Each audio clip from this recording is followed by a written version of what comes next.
got to ask yourself one question. Do I feel lucky? Well, do you, punk? Live from Houston, Texas, a man who calls it like he sees it, without the normal political correctness you may have grown comfortable with.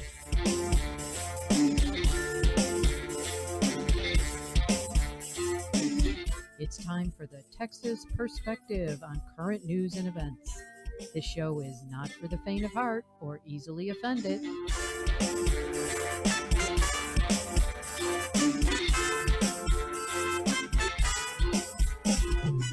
Clear your desk, get your number 2 pencil ready. The Inquisition is about to begin. Nobody respects the Spanish Inquisition. If you have questions, please refer them to the chat room and make them good. Go ahead, make my day. The doctor is in, and he will see you now. Well, I guess we better get on with it. I put on Facebook this morning that Greg Abbott is a Democrat. Changed my mind. And so far, over 100 replies and only 2 dissenters. Only 2 people have said that. And the one dissenter, Cody, I asked him for a reason why he's going to continue to support Abbott, and he came up with essentially no reason at all. He said he's a great guy, votes Republican 100%, believes in straight marriage. He is for cutting taxes, and he's for helping people on Social Security.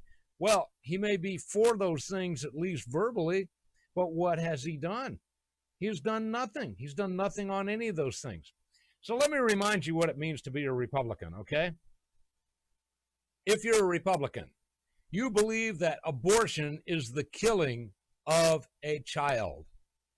When is it okay to kill a child? Can you write that down for me and send it in? When is it okay to kill a child? And the answer is, it is never okay to kill a child.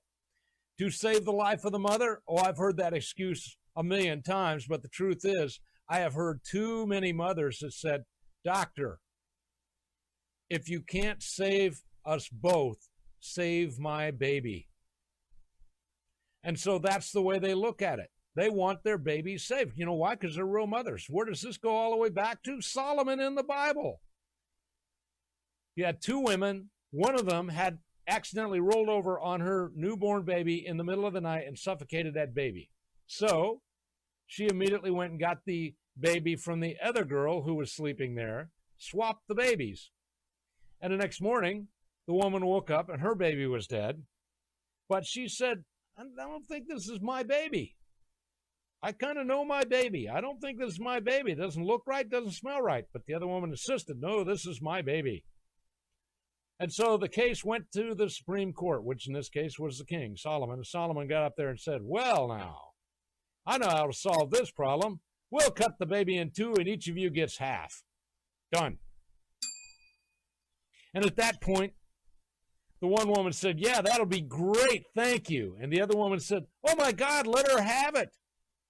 I don't want my baby to die. And Solomon said, there's the mother, give it to her. Smart guy, Solomon. But you see, here in Texas, our pro-life Republican governor, Greg Abbott, has never once come out and said, we have to abolish the killing of babies in Texas. Now, Greg Abbott's the governor. You understand that he can go down on the House floor and he can tell those guys, look, you either bring me a bill banning the baby killing in Texas, stopping the shedding of blood of innocents in Texas because God hates it, or I'm not signing any of the legislation coming out of this particular body. And you say, well, that sounds unprecedented. Oh, no, that's what he did when he wanted universal pre-K, because he is a globalist leftist Democrat. And he went down there and he went on the floor day one when he got elected the first time and said, if you guys don't give me universal pre-K, I'm not signing any of your other bills. You see, that's what Greg Abbott is passionate about. Yeah, John said, yeah, Greg Abbott's a traitor. I know a Texas native and a Christian patriot who wants to run against him in 22. Well, my God, I hope so. So Greg Abbott has done nothing to save innocent baby Texans. A number 1 platform plank if you're a Republican. Number 2, what's number 2? Well, actually, that was number 2 the last time. Number 1, legalize the Second Amendment of the Constitution in Texas. Now, I know the Second Amendment of the Constitution is pretty much window dressing. It's relatively meaningless, and it's been that way since 1934. I understand that. It's virtually gutted. It's virtually meaningless. But we wanted to legalize what little of it there is left in Texas. Did Greg Abbott go down to the House floor? Did he go down to the Senate and say, we have to legalize the God-given right as commanded by the Lord Yeshua, a.k.a. Jesus the Christ? Jesus the Christ said in Luke 22:36, if you don't have a sword, sell your garment and buy one, because it's better for you to be wet and cold than to not be able to defend yourself and others against an overreaching federal government. And you can go and read that for yourself and see if I'm stretching it too far. No one has yet been able to say that. Yeah, John said, couldn't Abbott immediately issue an executive order declaring babies as persons and immediately end the murder of babies? Well, he certainly could do that if he was a pro-life Republican, but he's not. Greg Abbott's a Democrat. Changed my mind. So, legalizing the Second Amendment. We should be able, according to the Bible, according to the 11th commandment, if you go to the 10 commandment view, the 11th commandment delivered in person by the Lord Yeshua, the physical embodiment of the invisible God who created the universe. The 11th commandment is very clear. If you don't have a sword, sell your coat and buy one. At that time, it was illegal for a Hebrew to own a military weapon. A sword was the finest personal military weapon that anyone could own.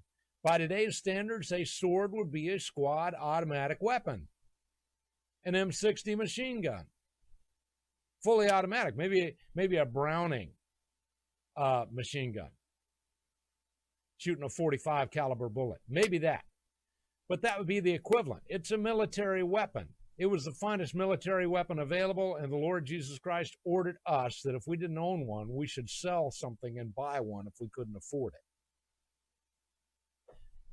That has been the number one action item in the Republican Party platform now for 6 years. Has Greg Abbott gone down on the floor and said, ladies and gentlemen, the voters, the people that actually write the checks to help us run for these elections, the people that actually get out there and knock on doors, the people that actually plant signs, the people that actually show up every month at the executive committee meeting, the people that actually show up at the state Republican executive meeting every 4 months, every 3 months, these people have spoken and they have said, Jacob, they have said that they want to legalize the 11th commandment. They want to legalize the Second Amendment in Texas and be able to carry the weapon of their choice without having to get down on their knees and say, Mother, may I, and kiss the glove, and then, of course, hand over their hard-earned gold. But Greg Abbott's not there, is he? Let's take my friend Cody Roberts' position on taxes. He believes in cutting taxes. Well, ladies and gentlemen, when was the last time we had a tax cut in Texas? Oh, I know. My good friend, Senator Paul Bettencourt, and I like Paul Bettencourt. I think he's a great guy, and I think he's a real Texan. But what did they do the last time?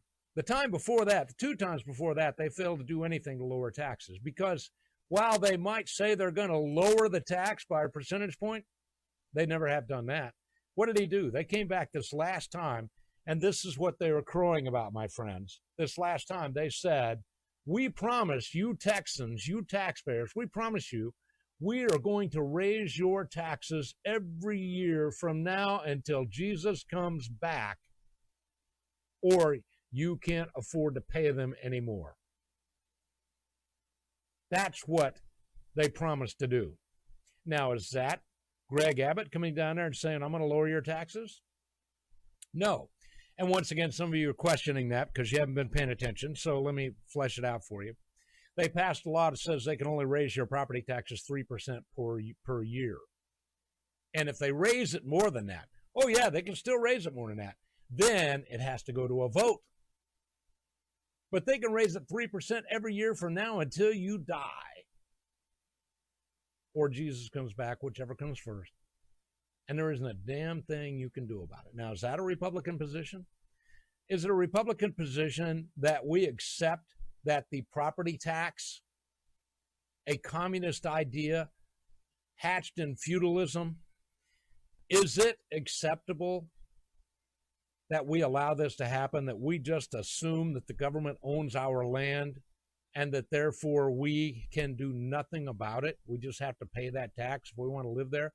Because if you ever fail to pay your property tax, my friends, they will send men with guns to deprive you of your land or your life, whichever comes first.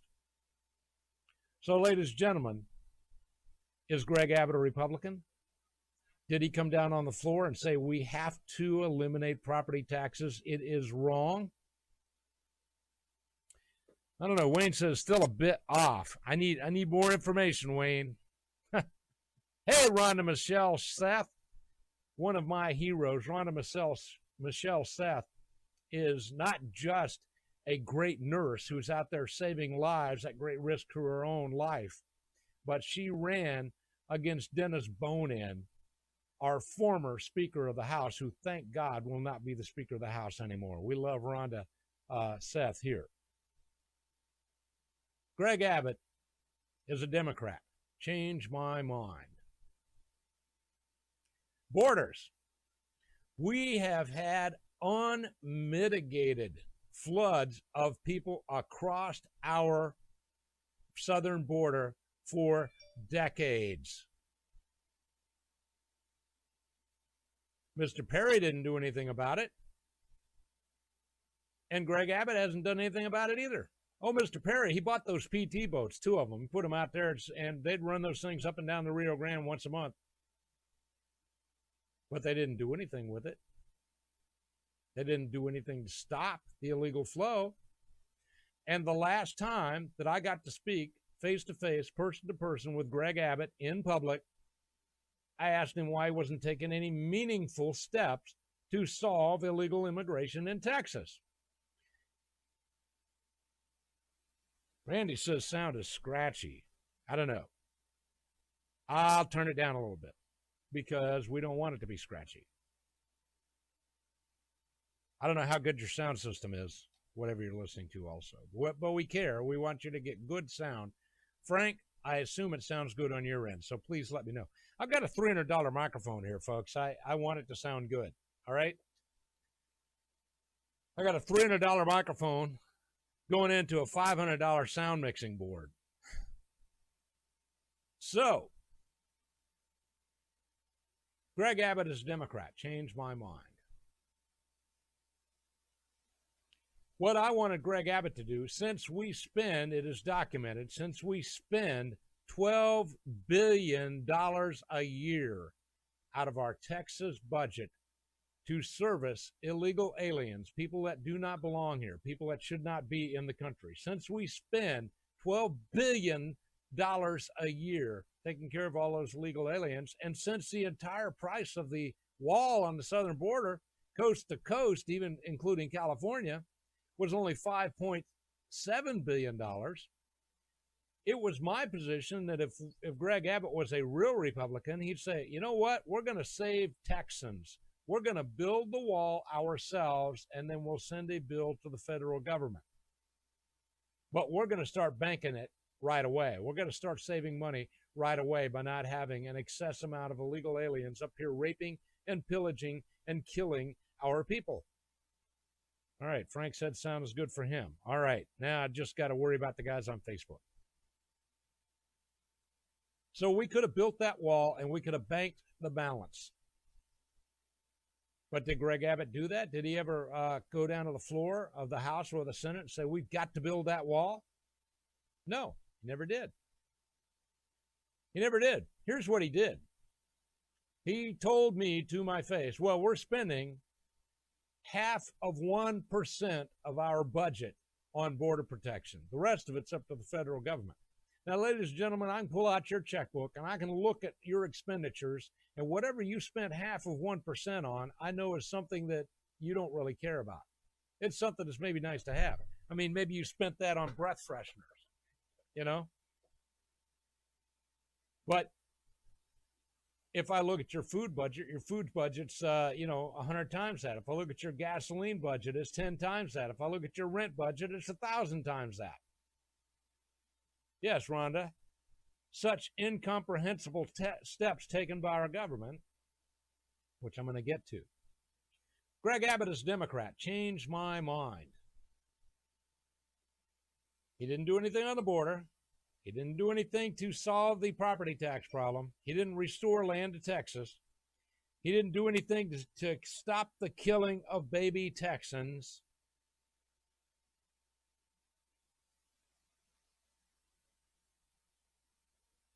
So, I assert to you on those three items, he cannot be considered a Republican.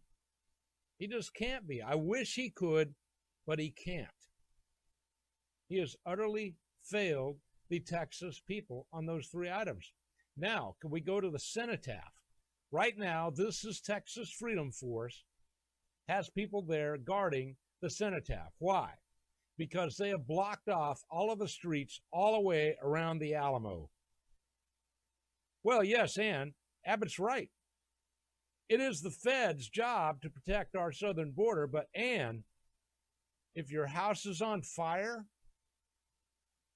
you sit there in the living room watching TV and saying, we're waiting for the fire department to get here because it's their job to put my house out. It's their job to save my family. Or do you get your wife and kids out of the house and then set up a bucket brigade, or get your garden hose, or get your fire extinguishers and put out the fire? That's why I said, Ann, what he should have done is built that wall out of our surplus cash. We could have built it out of our rainy day fund. Should have built that wall and then sent a bill to the federal government, because it is their job. And if that had gone to the Supreme Court would have had no choice but to declare that the federal government must pay that bill. And would Texans be better off? Oh, absolutely, Jacob Clark. They'd definitely be better off. So we can't stop abortion. We can't give the land back to the people and quit taxing them on their property. And we can't restore the God-given right of every Texan to carry the weapon of his choice. These are all issues. And we can't protect the Alamo, because they're going to tear down. They're already right now. They've taken out the Lady Bird Fountain so that they can get the cranes in there. They have taken out, or are in the process of removing, the bandstand / gazebo. That's going out. And they're getting ready to tear down the cenotaph. Now, they broke Lady Bird's Fountain when they were moving it. They broke it. So, do you think that they're going to treat the cenotaph any better than they did Lady Bird's Fountain? No, they're there to get a job done. They're there to get their share of that $450 million taxpayer dollars. They're going to do it. Wayne said, I spoke with Rusty Monsees last night. He's our border buddy. He's got his little ranch right down there on the border. And he said, Rusty told me to stay out of 100% trouble and just get into 50%. He's okay. He might be getting out of rehab soon, and he is thankful for the good care he has gotten. The conversation was quite entertaining. He said he'd not been logged onto the show for several months, but he says hello to everyone. Well, you should never miss this show, which is why I'm asking all of you guys to like and share, like and share, like and share. And there's Brandon with This is Texas Freedom Force. Be happy to have you call in with an update. But this, and well, Randy's there too with This is Texas Freedom Force. And Randy's, of course, my associate. And I stop into his place and get a cup of coffee now and then. But we appreciate This is Texas Freedom Force, because they're the only ones right now defending the Alamo. The governor's not doing it. We've asked the governor to do it, and I'm going to ask you to do it again. 512-463-2000. That's the governor's hotline. 512-463-2000. Now, the governor wanting to leave the state of Texas completely shut down until August. Does that sound like the sort of thing a Republican would do? Because you're destroying the lives of millions of Texans with this shutdown. These people are dying. Hey, there's R.J. Boatman. a great man, a good patriot. Our governor is destroying the lives of millions of people because he will not behave in a Republican manner. He will not stand up for anything that's Republican. Well, on that note, guys, I blew way past my break. So I'm going to hit the first break now, and then we're going to be right back. Ladies and gentlemen, I got a lot of stuff on the plate for you today. We're going to get to all of it on Right Side of the Mic. Please like and share and support my advertisers because I need the money. Join us in the chat on YouTube and Facebook.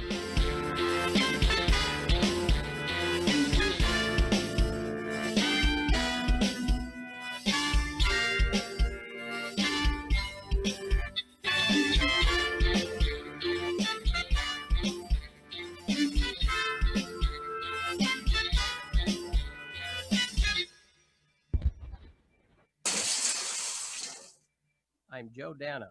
As your candidate for Harris County Sheriff, I bring 25 years experience in law enforcement. As a conservative, I am committed to lead and manage the office with integrity, transparency, and accountability. I will preserve and protect the Constitution and the laws of Texas. It's time to restore trust in the Sheriff's Office. Please follow our campaign at danaforsheriff.com. Thank you, and may God bless you all. You bought that nice TV with surround sound, but you know it's not quite right. You need an audio-video guru. The guys at AV Guru have been making systems look and sound great for years. Have your TV and sound system calibrated by a real pro with the gear and knowledge to make it happen. Now get a $450 value for only $149 and get a free 4K Roku. Supercharge your experience. 281-856-8367. 281-856-8367. Where can I find a really good book to read? DefiancePress.com. I want my teen children to become thought leaders in school. DefiancePress.com. My dad is looking for a really good Western novel. DefiancePress.com. But I want a really good love story. DefiancePress.com. I want to know more about our government and how it works. DefiancePress.com. DefiancePress.com. DefiancePress.com. Hartman, the power of proven results. One of the premier property management companies in Texas, providing below-market rates with above-market amenities and service. Hartman has owned and operated commercial office properties since 1983, offering premium office space at an affordable price by saving businesses a significant amount of money by keeping taxes, utilities, and maintenance low. With over 30 years in commercial leasing in Houston, San Antonio, and Dallas, we have learned exactly what our customers require. Hartman, the power of proven results. Managed on Christian principles with a strong dedication to community benevolence. Whether you need 1,000 or 10,000 square foot of office space, Hartman has that space in one of nearly 50 Texas locations. Hartman, the power of proven results. Energy-efficient buildings, customer-friendly experts, supporters of conservative causes. A Texas-owned and operated business for 30 years. A proud corporate sponsor of RagingElephantRadio.com. Hartman, the power of proven results. Visit Hartman online, hi-reit.com. Call 800-880-2212 or click the ad on RagingElephantRadio.com. Joe Biden promised Ukraine $1 billion if they fired the prosecutor investigating his son's company. If the prosecutor's not fired, you're not getting the money. Oh, son of a bitch. Got fired. But when President Trump asks Ukraine to investigate corruption, the Democrats want to impeach him, and their media lapdogs fall in line. They lost the election. Now they want to steal this one. Don't let them. I'm Donald Trump, and I approve this message. Hey, Barry the Music Man here for Tejas Smoke Depot. They have everything you need when it comes to smoke. Check out the 150 square foot walk-in humidor filled with a huge selection of fine cigars. Or give them a call at 830-990-1472 and order up what you want. Maybe you like to roll your own. They have it. Maybe you need a gift for a smoker in the family. How about a new pipe? They have a large selection, even a cross-section of great beers in stock. In a hurry, come by and use the drive-thru, located at 1639 West Highway 290 in Fredericksburg, Texas. Out of town? Visit them at the website, TejasSmokeDepot.com, or call 830-990-1472. That's 830-990-1472. It's smoking. Doc says all the best words start with P. Prudence is a good word. Airlines will always say, put your own mask on first, then help your loved ones. Prudence means making sure that your family food supply is secure. Most stores have at best a 72-hour supply of food, and if something goes wrong, resupply will not happen quickly. You should have at least a 90-day supply of your favorites because it will allow you to weather the worst crisis and make plans for the future. The answer is newmanna.com. N-U-M-A-N-N-A. New Manna is not just food storage, but really tasty food that you will enjoy eating. New Manna food is designed to last for 25 years, but many people enjoy it several times a week. Now is the time to lay in a supply of tasty New Manna food for your family. Be prepared and know your family is safe. Go to newmanna.com right now for fast delivery. That's newmanna.com. Please return to the Doc Green Show. This is Marvin the Martian. When you miss it, you make me very, very angry.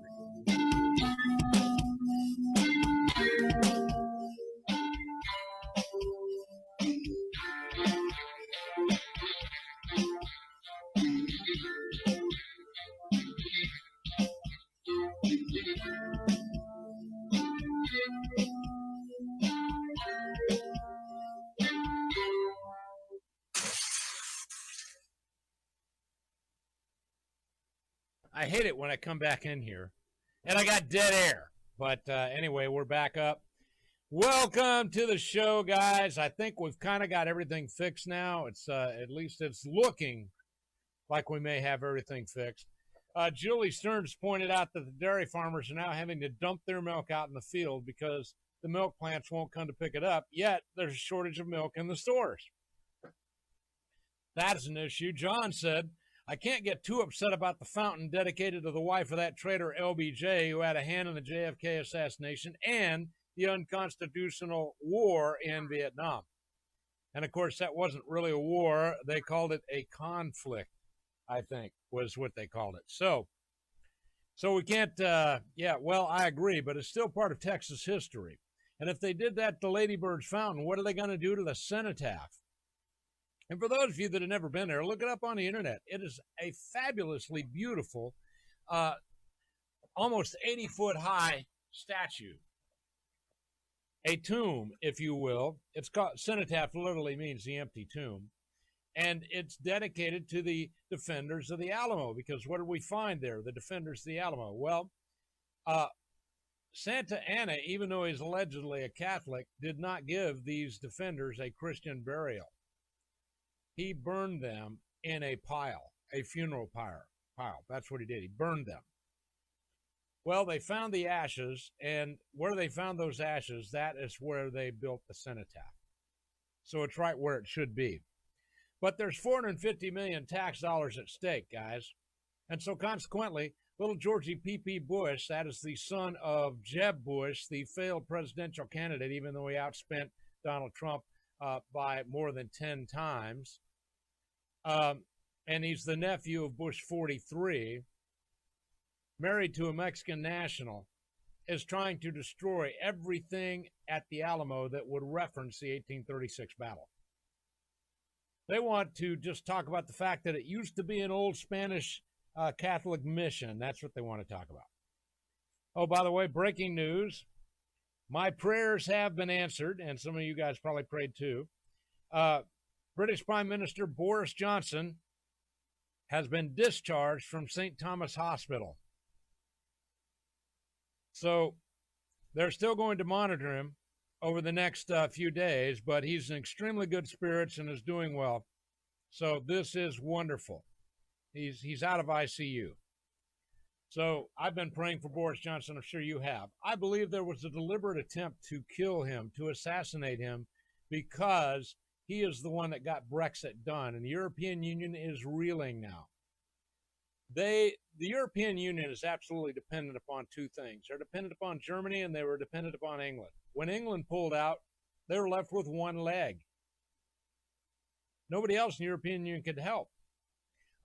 The Grecians, when everything went to hell in the Grecian state, the Grecian socialist state, and they couldn't do anything, China is the one that stepped in and filled that gap because the Germans were basically running out of money. And so they couldn't do it. So that's something you probably should know. But anyway, we're grateful that Boris Johnson is out. Now, the Army Field Hospital for the all of the people up in Seattle that have been suffering from the Chinese-originated virus ID-19, they left Seattle. Yep, they've packed it all up and left. You know why? They never saw a patient. Governor Jay Inslee's office, Jay Inslee, as you know, tried to run for president, but nobody wanted to vote for him, announced that the state will be returning the field hospital deployed there, 250-bed facility, which was set up on March 30th, intended to help Washington State's healthcare system tend to non-COVID-19 patients in the event of a surge. But just 3 days after announcing it was ready to receive patients, they're returning it to the federal government because they just don't need it. So he said, we requested this resource before our physical distancing strategies were fully implemented, and we had a lot of concerns that we were going to be overloaded with this fake virus pandemic. The virus is real, ladies and gentlemen, but it affects almost no one. And of the people that get affected by it, almost nobody dies. And so far, in 98% of the cases, the people that have died of this virus had underlying health issues, obesity, diabetes, heart disease. All of these people had underlying issues which more likely killed them, and maybe the COVID virus was the last straw. But anyway, they've now taken it down. The state officials say they also recently procured an additional 1,000 hospital beds and over 900 ventilators to assist the hospitals responding to the emergency. The state is now leasing the former Astria Regional Medical Center in Yakima, Washington, to serve as a 250-bed field hospital if they need it. But they don't. We're on the downside of this thing, guys. It is going away. This thing will be gone in no time at all. So thank you, Fred Blanton, for bringing that one to me. I appreciate it very much. And what else do we have going on here? The New York daily death toll is still going up.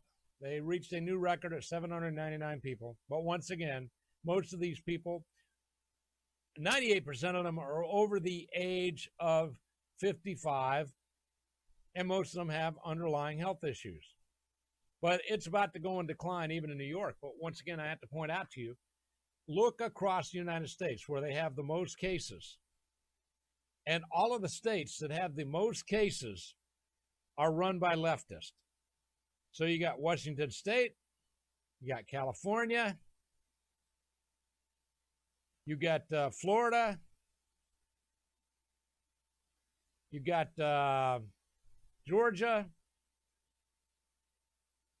These are the states that have and all of these have leftist governments. And then you got New York, you got Baltimore.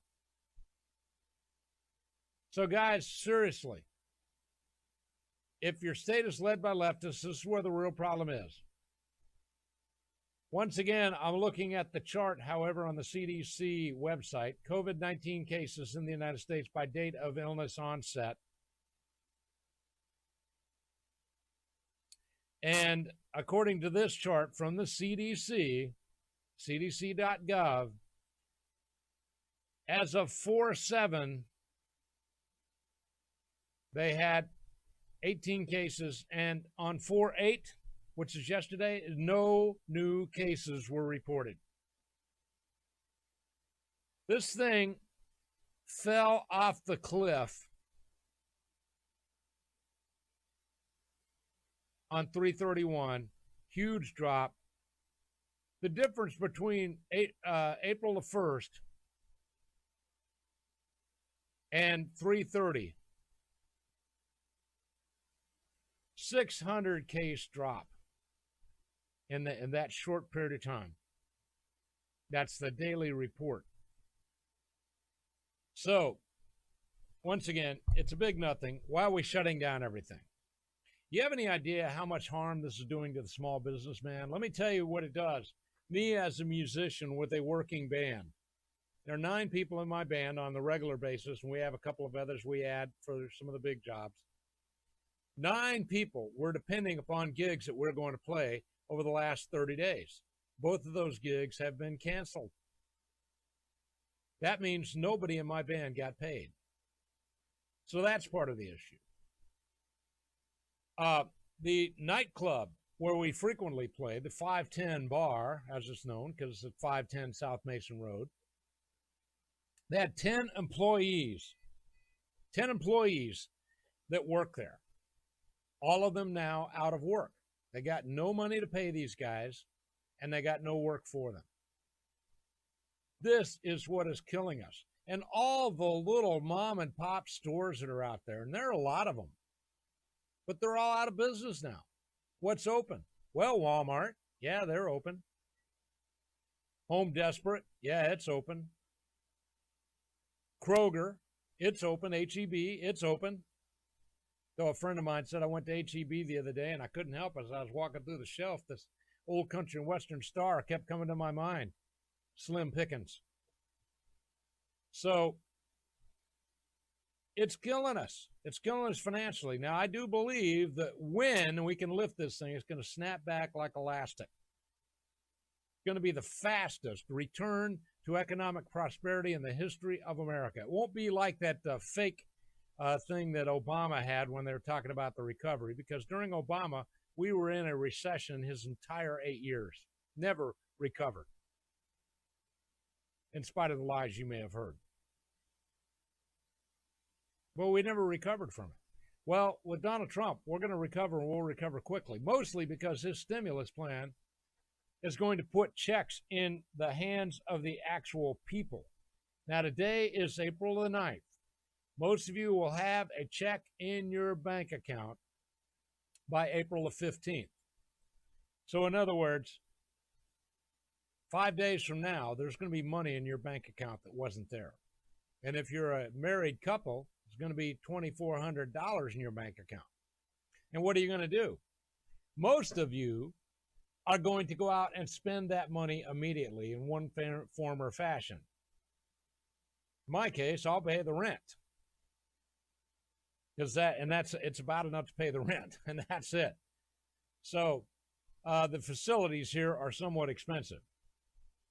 Hey, Darlene, nice to see you. So we have a lot to be considerate of here as we're looking at this stuff, and we are destroying the economy. Now, John says America loses more freedoms when a Republican is in the White House than when the Democrat is in the White House.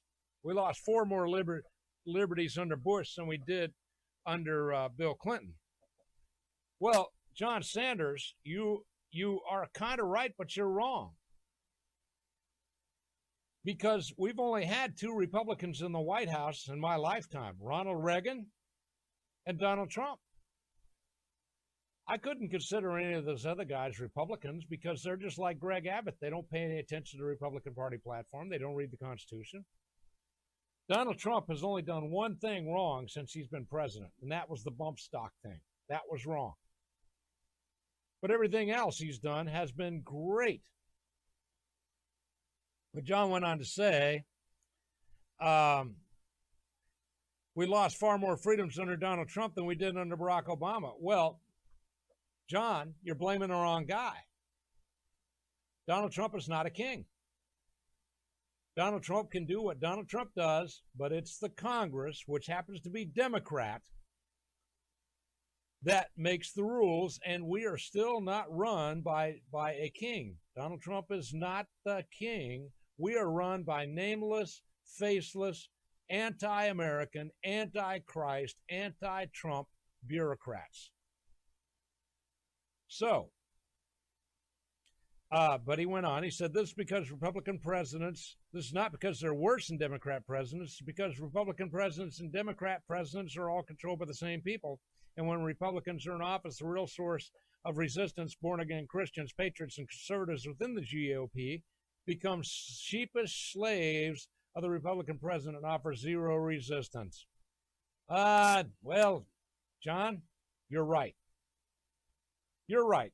Because if they announced tomorrow, if they said tomorrow, hey, we got free trains to the safety zone where you will never catch the coronavirus, you guys would be signing up to get on those trains first.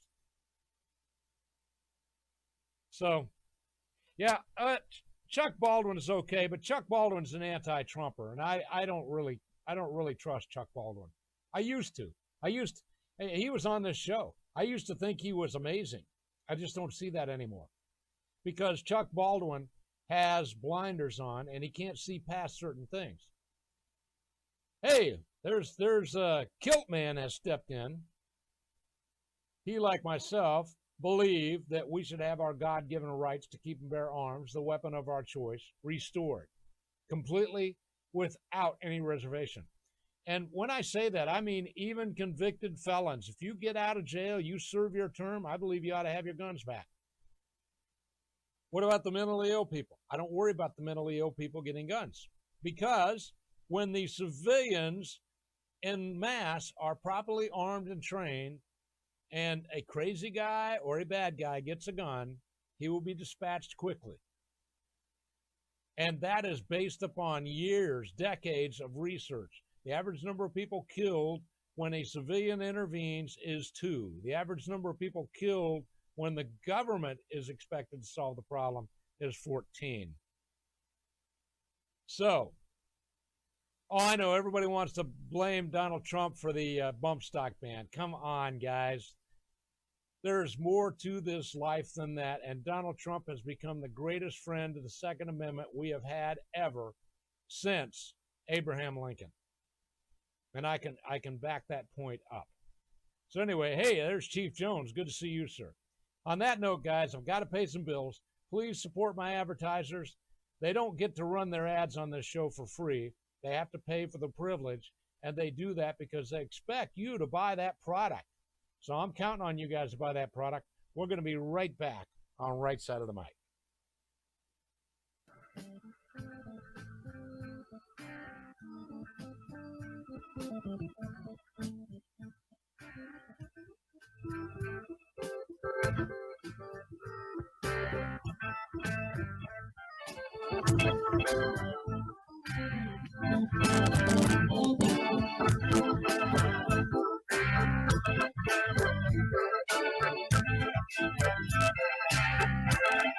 The doctor is in. Now, as your candidate for Harris County Sheriff, I bring 25 years experience in law enforcement. As a conservative, I am committed to lead and manage the office with integrity, transparency, and accountability. I will preserve and protect the Constitution and the laws of Texas. It's time to restore trust in the Sheriff's Office. Please follow our campaign at danaforsheriff.com. Thank you, and may God bless you all. Hartman, the power of proven results. One of the premier property management companies in Texas, providing below-market rates with above-market amenities and service. Hartman has owned and operated commercial office properties since 1983, offering premium office space at an affordable price by saving businesses a significant amount of money by keeping taxes, utilities, and maintenance low. With over 30 years in commercial leasing in Houston, San Antonio, and Dallas, we have learned exactly what our customers require. Hartman, the power of proven results. Managed on Christian principles with a strong dedication to community benevolence. Whether you need 1,000 or 10,000 square foot of office space, Hartman has that space in one of nearly 50 Texas locations. Hartman, the power of proven results. Energy-efficient buildings, customer-friendly experts, supporters of conservative causes. A Texas-owned and operated business for 30 years. A proud corporate sponsor of RagingElephantRadio.com. Hartman, the power of proven results. Visit Hartman online, hi-REIT.com. Call 800-880-2212 or click the ad on RagingElephantRadio.com. Joe Biden promised Ukraine $1 billion if they fired the prosecutor investigating his son's company. If the prosecutor's not fired, you're not getting the money. Oh, son of a bitch. Got fired. But when President Trump asks Ukraine to investigate corruption, the Democrats want to impeach him, and their media lapdogs fall in line. They lost the election. Now they want to steal this one. Don't let them. I'm Donald Trump, and I approve this message. Hey, Barry the Music Man here for Tejas Smoke Depot. They have everything you need when it comes to smoke. Check out the 150 square foot walk-in humidor filled with a huge selection of fine cigars. Or give them a call at 830-990-1472 and order up what you want. Maybe you like to roll your own. They have it. Maybe you need a gift for a smoker in the family. How about a new pipe? They have a large selection, even a cross-section of great beers in stock. In a hurry, come by and use the drive-thru, located at 1639 West Highway 290 in Fredericksburg, Texas. Out of town, visit them at the website, TejasSmokeDepot.com, or call 830-990-1472. That's 830-990-1472. It's smoking. Doc says all the best words start with P. Prudence is a good word. Airlines will always say, put your own mask on first, then help your loved ones. Prudence means making sure that your family food supply is secure.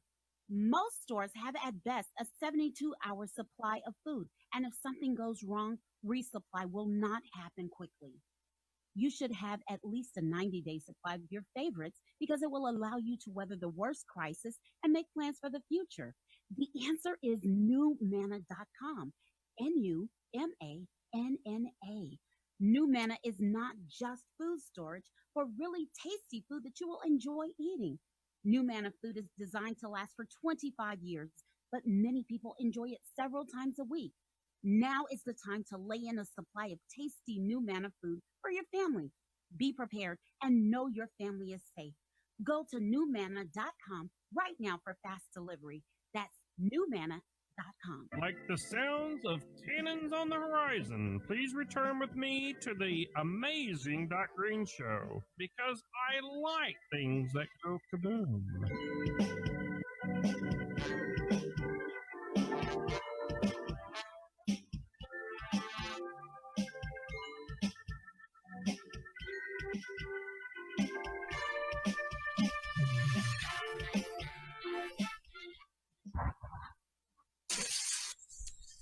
Oh, yeah. Well, I tell you, if you guys haven't found it yet, it's on the Doc Green Facebook page. I posted it 5 hours ago. I said, Greg Abbott is a Democrat. Change my mind. And right now, we've got 116 comments. And like Sarah said, embarrassing what he has done to the great state. Terry said, I won't even try to change your mind. Fred agreed. Bill said, I hope not. And Fred, another Fred, said he's not a Democrat full-fledged, but he does have some Democrat tendencies. And then Pee-wee said, oh, no, I saw something creeping in about the way he's been talking lately. Yeah, like saying, well, we're going to leave the state shut down until August. And Rick said, why would I want to change your mind? And Cody said, I think this is the wrong idea. He's just like other Texas Republicans. This is the Republican Party, and calling Abbott a Democrat supposes that there's anything inherently valuable about the Republican Party. Well, I assert to you that there is. I believe the Republican Party is the party of righteousness. I believe the Republican Party, if you look at the platform, we don't want to shed innocent blood. We want to stop the killing of babies. Now, they've done it in several states. Republicans in several states have done it, but not here in Texas. And Sharon Grisham Fisher said, yep, true. And now this is good. Christian said, so is Patrick for that matter. And Sharon replied, yep, but I've never voted for Patrick, and his worshipers chastised me for that, but I still like him better than Abbott. And Christian said, I'm a registered Republican, but I've never voted Republican outside of local races. And Bert Levine stepped in and said, wait a minute, I checked. You're not a registered Republican. I'm telling you guys, smartest guys in the world listen to this show. And Bill said, sorry, brother, but I cannot argue that point. If it looks like a duck, walks like a duck, quacks like a duck, then it's not a chicken. Laura Cregan, a politician, is a politician no matter what party. Carl said, 100% truth right there, buddy. And let's see here. I'm skipping over some of these. Mark said, yeah, same thing. Quack like a duck, watch like a duck. Got to be a duck. And Jay Paul said he's probably a progressive Republican. But Ray Meyer said, if you're looking to draft a candidate for governor, I have a suggestion. I've already posed the possibility to him, and he would be a great governor, and that would be Louis Gohmert. Yes, Louis Gohmert, who happens to be a representative right now, is one of the, I don't know, maybe one of the three actual conservatives in Washington right now. There aren't many.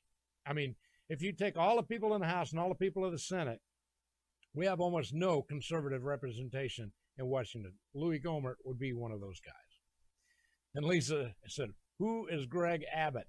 And I know the premise she was asking that on is, who is John Galt?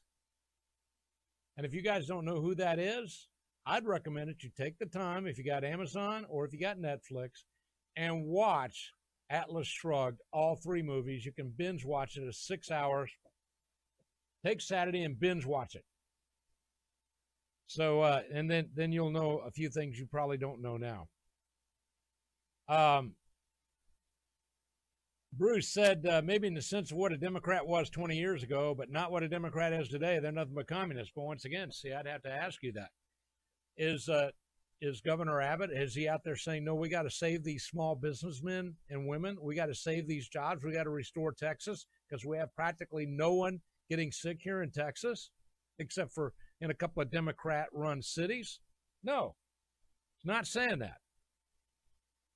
And Mark Gollaby, who has been a guest on this show several times, he'll be back again. He said, Abbott is what we used to know as a conservative Democrat. There are an extinct mutation that became rhinos. And based on the Democrat past, there are many. In the past legislature, the Texas House of Representatives voted for massive corporate welfare programs, which you can go to chapter313.org and find out about. Chapter313.org. This is a blatant ripoff of the taxpayers. Passed the House 110 to 28. What did the Texas voters learn? There are only 28 real capitalists in the Texas House. And they include Valerie Swanson, Tom Oliverson, Mays Middleton, and a few others. Well, let's get Kyle Biederman on that list because Kyle Biederman is perhaps the best guy in the Texas House at this point in time. 313.org. Paul said rhino. Tom Zakes, he said if he was a Democrat, then they wouldn't be taking him to court to get the abortion clinics open. Well, Tom Zake, if he was a Republican, he'd have been down there on the House floor telling that we have to pass this law to ban the killing of babies in Texas because that law was on the books. And some people said, we couldn't pass that law because it would have charged women and doctors with murder if they killed their babies. Well, if you kill someone, shouldn't you be charged with murder? If you kill an innocent person, should you not be charged with murder? I think so. Am I too radical? You guys will tell me in a minute. Stacia Holt said, also believe his primary fear in Dallas County, people actually were paid to look the other way. Illegals went inside to vote. This round of voting appears there will be a lot more Democrats doing this. Yep, no doubt about it. Barbara Harless said most elected Republicans vote and act like Democrats. Well, I wish that was not true. I wish it wasn't true. And Cheryl, I love Cheryl Verberg. She said, well, he's surrounded by Democrats. Well, yeah, but he is one too. I'm telling Ann Pavlock. Can't argue that. I've learned too much. Yep. Robert Litton, a regular listener to this show, one of our truck driving buddies, said, I cannot change your mind because he is a Democrat. He's a globalist, one world government guy. Yeah. Now, Kathy Hegler said Greg Abbott is pro-life, pro-gun rights. Well, Kathy Hegler, You can't prove that. And Kathy said, well, you prove it, please. I sent you a Facebook message on that very something. You're the one calling this out. So let's go ahead and in fact, I'll see if I can get over here and I'm going to send her a link to the show because she's obviously not listening. See if we can get her on here. But I can prove it. And Charlotte Lampy said, sigh. I don't know if she's sighing because I'm pointing it out and she's a good Republican or because she agrees. I don't know. Now, David said, not compared to Austin's whack-ass mayor or city council. Well, yeah, I see your point there, but once again, this is it. Ryan Lee, I got nothing. Anyway, this is proven to be one of those posts that I've made that just got a lot of action. And Phil Robbins said he might not meet my approval, but in many ways he's far from a Democrat. Well, I don't think he's that far, Phil. I don't. John said, no argument for me. Robert said, he will not close the border. He's a Democrat.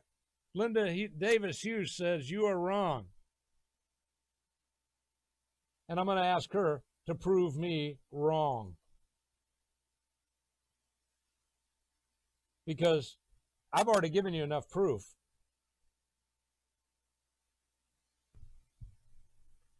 I have given you plenty of proof to support my position, and nobody else can come up with any proof otherwise. You can't say he's pro-life. You can't say he's pro-gun. You can't say he's pro-lower taxes. You can't say he's pro-border. None of those four things can you say based on his actions, and my friend, actions speak louder than words. All right, changing gears entirely.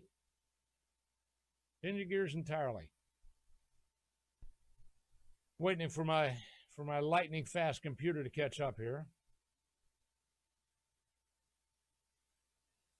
Yeah, this woman on MSNBC, MSNBC, that's Ms. Nobody Cares. Andrea Mitchell continued the effort to say that the Republicans are in denial. She said, for more than 2 months, the time has been squandered. She said, President Trump dismissed the virus as a hoax.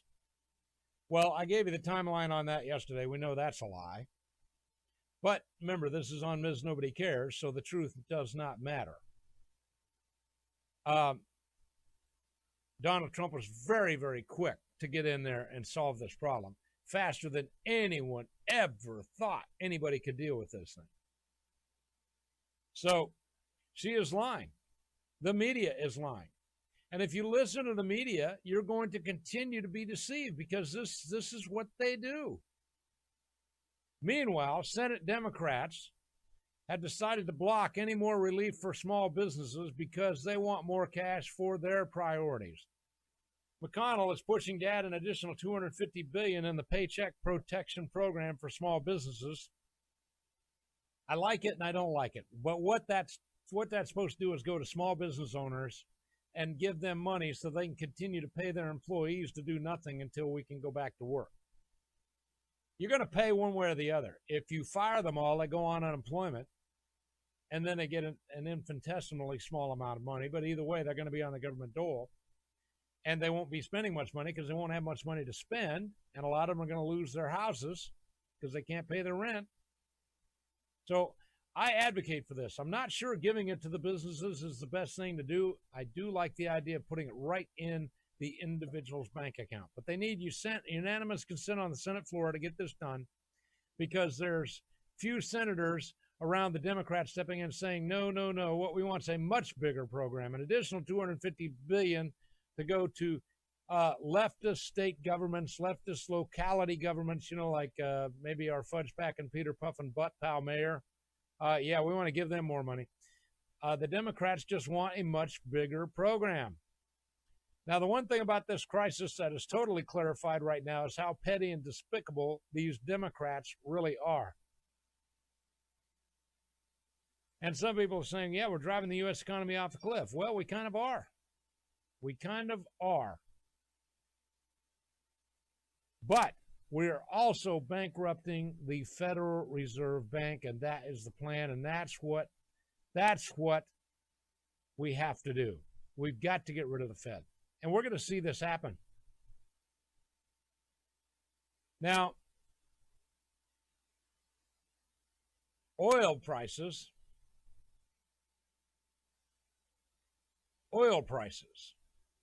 What started off euphorically has quickly become the Russian OPEC latest dud. The oil is now sliding red on the day after earlier surging by more than 10% on the latest news out of the oil production teleconference, which, according to Russia and Saudi Arabia, they agreed to cap production to 8.5 million barrels a day, indicating a production cut of just 23% each.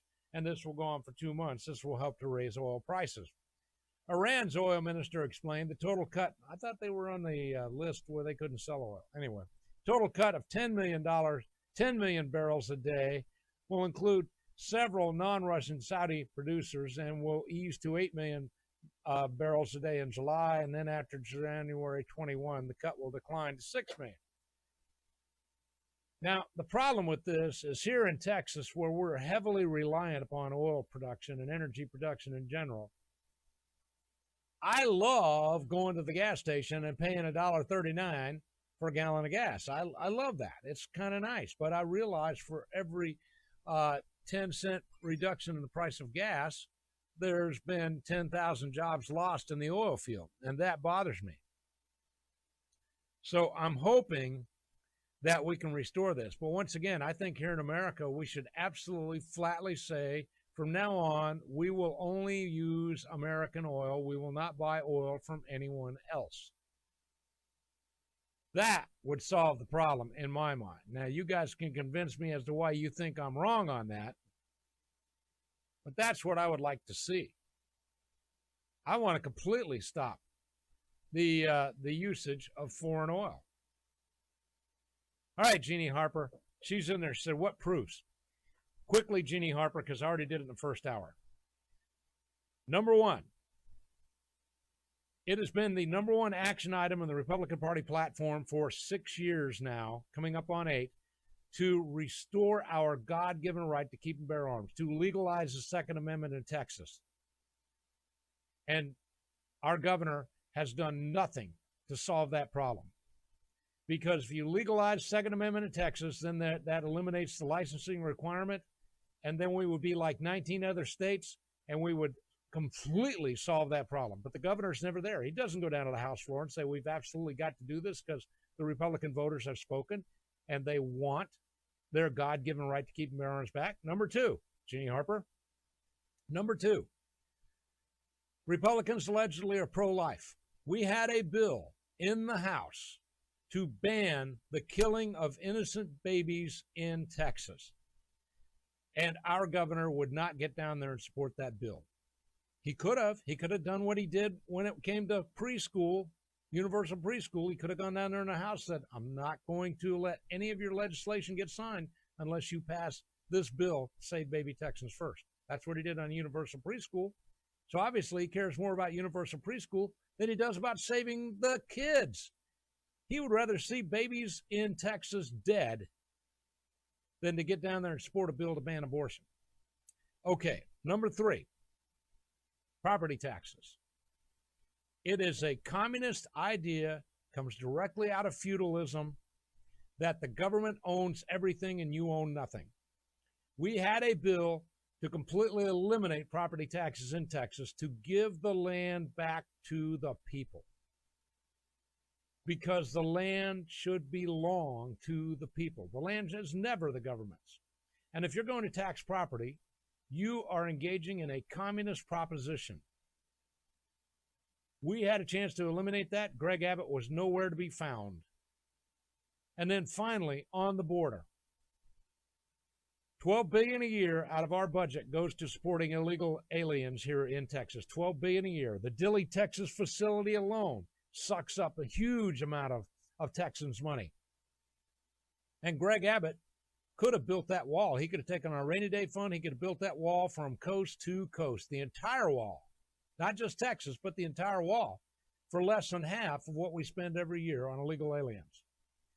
Did Greg Abbott do that? No. He took half of 1% of our budget and spent it on Region 7 DPS, and he said, we'll just arrest those illegal aliens when they come into Texas. Well, based on my numbers, we've got somewhere around 12 million illegal aliens living in the state of Texas at this moment. Greg Abbott has done nothing. Done nothing. So I have proved my point. Prove me wrong, Jeannie Harper. So there we have. And John Sanders said industrial hemp should be the cash crop of an independent Texas. Well, I'm with John Sanders on that. Ladies and gentlemen, Texas needs to sue for independence. We need to do it soon. Donald Trump is a great man. He's the best president we've had in the history of the United States. I have documented it. Going all the way back to George Washington, no president has ever done for the United States what Donald Trump has done. But Donald Trump is a man of reason, and Texas could do more to help the United States if we were a free agent than we can as a captive slave state. So I want to sue for Texas independence. An independent free Texas would instantly become the 7th largest economy in the world. We would have a larger economy than Russia if we were independent. We've got our own seaports, Space City, USA, right here in Houston, not to mention the rocket port being built down in Harlingen and the rocket engine facility being built up near Dallas. Plenty of manufacturing. We build cars here in Texas. Over in San Antonio, we build cars. The only thing that we don't have in Texas that would preclude us from being a perfect free independent state, I don't think there's any place in Texas where they grow coffee. We would have to trade for that. But we got the best medical facilities in the entire world right here in Texas, ladies and gentlemen. Best medical. We are the #1 natural gas producer in the world. And we could become the #1 oil producer in the world if we wanted to. That's all there. It could all happen. So we got a seaport, we got a spaceport, we got airplanes. We have, what about the military? We have more retired military here in Texas than any other state of the union. And if you look at the military by and large, nearly 30% of them are Texans. Bring all of our Texans home. Or give them the option if they want to move out of Texas and become a member of the United States. Give them the option. But the Texans will come home and we'll have our own military. The only thing we're a little short on is Navy. Let's see who that is. I'll let my call screener pick that up. The only thing we're a little short on is the Navy, guys. We could use the Navy, but we can fix that. It wouldn't take long to fix that. So that is something that we can fix. But the Army, the Air Force, the Marines, the Coast Guard, got it nailed. We can do it. Because with the Coast Guard, we've got plenty of craft already in the Gulf of Texas that we could quickly and easily convert into Coast Guard craft, thus solving that problem. So there we have it. Hey, Kelly LaBelle, glad to have you joining the show. And Kenny Wolfham said, Perry is pushing a temporary ban on foreign imports to refineries, and I think that might be a smart move. And I agree with Kenny. And by the way, we want to thank Kenny because Kenny, by himself, has supported the podcast. So if you guys use the podcast, if you go to iTunes, you subscribe to me on iTunes, or if you go to Podbean and you subscribe to me on Podbean, that is all Kenny Wolfham. He has paid for that. He is the sponsor for that. And for this, I and anyone else that uses that service is grateful. Wouldn't have it if it wasn't for Kenny. So thank you.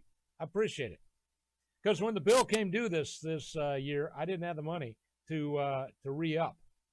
But Kenny paid for that. So thank you for doing that. So on that note, going to hit my final break, and then we're going to be back with a lot of other stuff. And of course, the comments are still rolling in. And once again, it is 99-1 that Greg Abbott is a Democrat. Yes. Be right back on Right Side of the Mic. And I want to hear from you. Jeannie. Be right back. In the chat on YouTube and Facebook.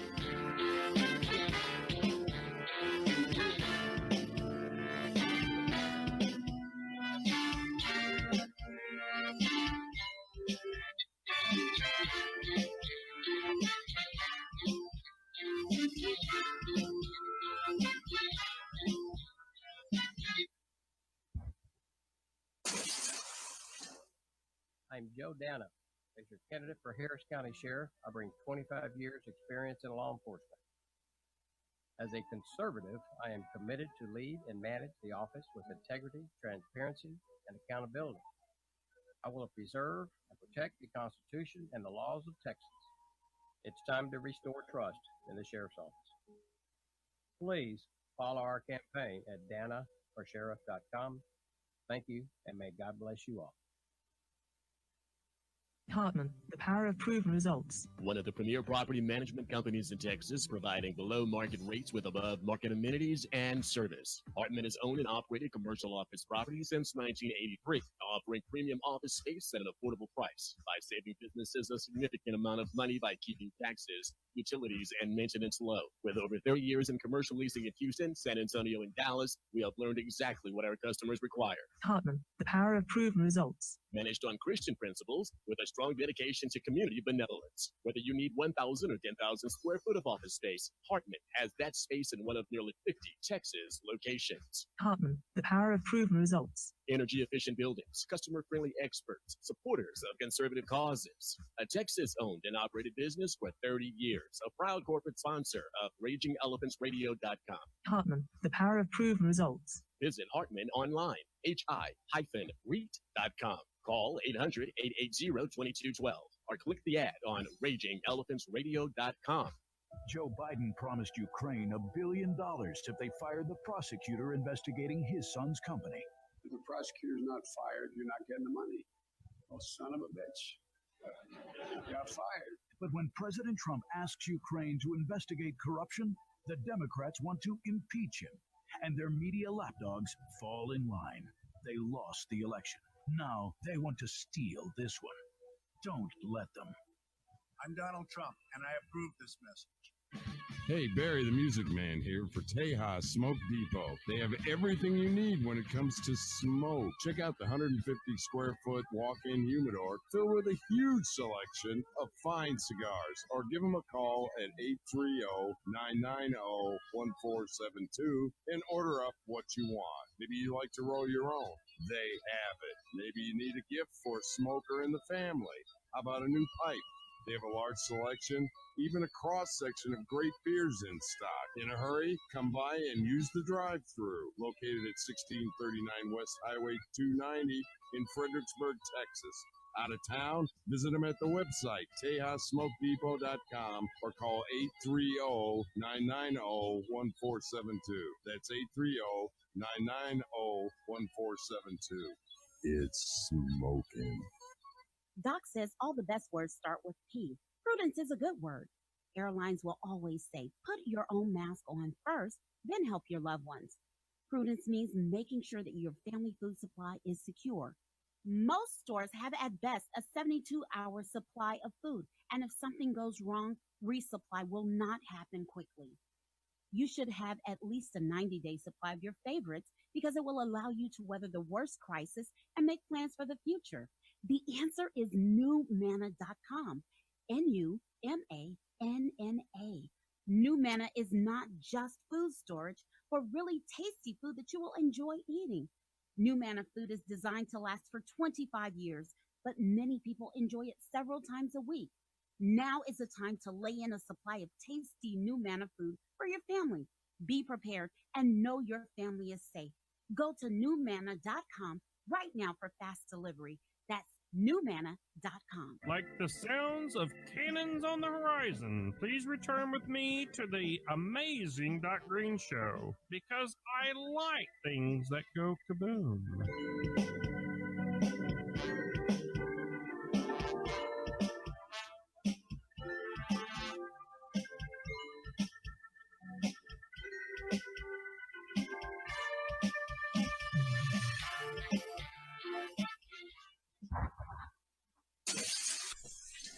Oh, yeah, we're back on the right side of the mic. So, Wyoming Senator John Barrasso has been socially distancing the entire 130 years we've been a state. Republican Governor Kristi Noem said she won't shut down South Dakota. She said she's not going to do it. She argues South Dakota is not New York City, and her job is to protect the people of South Dakota. So I kind of like that. So, Barrasso, Republican from Wyoming, my alma mater, used to be known as Northern Texas. He said that Wyoming is not going to order residents to stay home because social distancing is already occurring. This could be because there are more people in my subdivision than there are in the entire state of Wyoming. Anyway, Wyoming has just 5 people per square mile. South Dakota has just 11 people per square mile. And New York City has 27,000 people per square mile. Stacking them like cordwood, they are. Anyway, at the press conference, Governor Noem rejected the one-size-fits-all approach. Said, our Constitution ensures the citizen's right is protected. And I agree with the role our government has set forth in our state and our national constitutions. I took an oath to uphold these constitutions. She said, yeah, I'm concerned about public safety, but that's kind of the responsibility of the people, isn't it?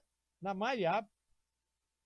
They're the ones that are entrusted with these expansive freedoms, which makes it great to be an American, and they're free to exercise their rights to work, to worship, to play, or even to just stay at home and sit on their ass, or to conduct social distancing.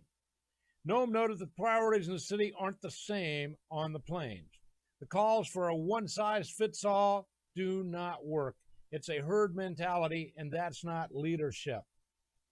So, New York City, the epicenter of the pandemic, has had 130,000 coronavirus cases with a death rate of 243 people out of a million.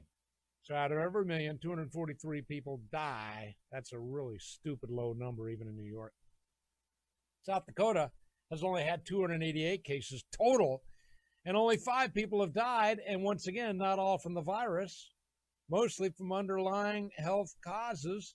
So they died with the virus, not because of the virus. South Dakota is not New York City. Our sense of personal responsibility, the South Dakotans' resiliency, our already sparse population density puts us in a great position to manage this virus without having to resort to the same draconian measures we've seen in other cities, coastal cities, and other countries. Said, my statement is based on principles of common sense, conservative values, the facts, the science, and the data. Well, I'm here to tell you, Governor Noem, Kristi Noem, yes, I like you. Yep, she wins. She does indeed win. So we're glad to have that. We've got some other stuff here on along those lines. I thought this is good. Attorney General William Barr. Now, I happen to like William Barr. I think he's doing a good job. I was skeptical at first, but I think he's doing a good job. But he said these draconian restrictions that were implemented in response to the coronavirus, the Chinese-originated virus, have to be lifted by May the 1st. So we had to be very careful to make sure that the draconian measures that we've adopted are fully justified and that there are no alternative ways of protecting the people. I trust the American people to adhere to social distancing guidelines on their own. We don't need cops to enforce this. So at the end of April, I think we have to allow people to adapt more than we have and not just tell people to go home and hide under the bed. The Daily Caller noted that Trump administration's current social distancing guidelines expire on April the 30th. Trump has repeatedly argued that he can't allow the cure to become worse than the disease. Indeed, that is the case. Among the immediately felt economic consequences are the 17 million people who have applied for unemployment in recent weeks, surpassing the total of the entire Great Recession of 2008. Ladies and gentlemen, this is the Get Trump virus. This is the Get Trump virus. The Antichrist, anti-American, globalist, leftist forces had fired every bullet they had in their gun at this president.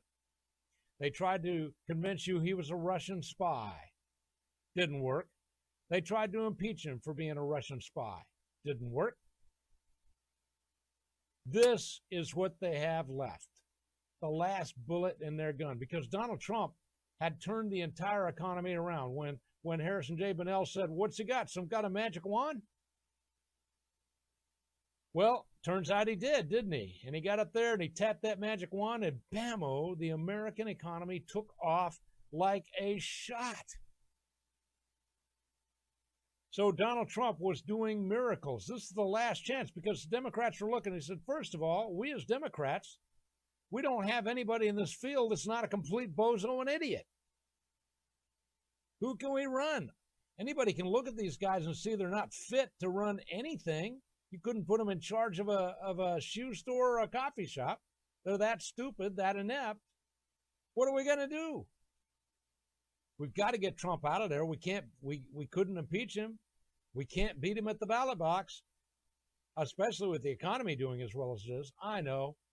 Release the virus. Now, some people have wondered. Some people have asked about the connection between the fact that Joe and Hunter Biden go to China, come back with $1.8 billion worth of cash, and then when Joe Biden, who's a very pro-China guy, always promoting China, is running for the presidency, whereas Donald Trump has told China, no, you're not going to steal from us anymore. You're not going to rob us blind like you've been doing. From now on, you're going to have to pay if you want to sell your products here in America. And if you don't want to pay, well, you don't sell your products here. Isn't that reasonable? That's what Donald Trump did. And so everything was going great. And then Joe Biden and China get together, and all of a sudden, bammo, right before the election, we have a virus. But they pulled the trigger too soon. Pulled the trigger too soon. So, ladies and gentlemen, this virus, this whole thing's going to be over in another couple of weeks. It will be an also ran, and nobody will care. The economy is going to snap back like elastic. But the Democrats and all their campaign ads, when they're out there trying to promote Mario Cuomo, all of Mario Cuomo's ads, after he gets the nomination, it'll be Mario Cuomo and Big Mike Robinson, Michelle Obama. All of the ads are going to be saying, Donald Trump gave you the worst unemployment in the history of the United States. Donald Trump destroyed the greatest economy the world has ever known. That's what the ads are going to say. Vote for a Democrat. Vote for Mario Cuomo.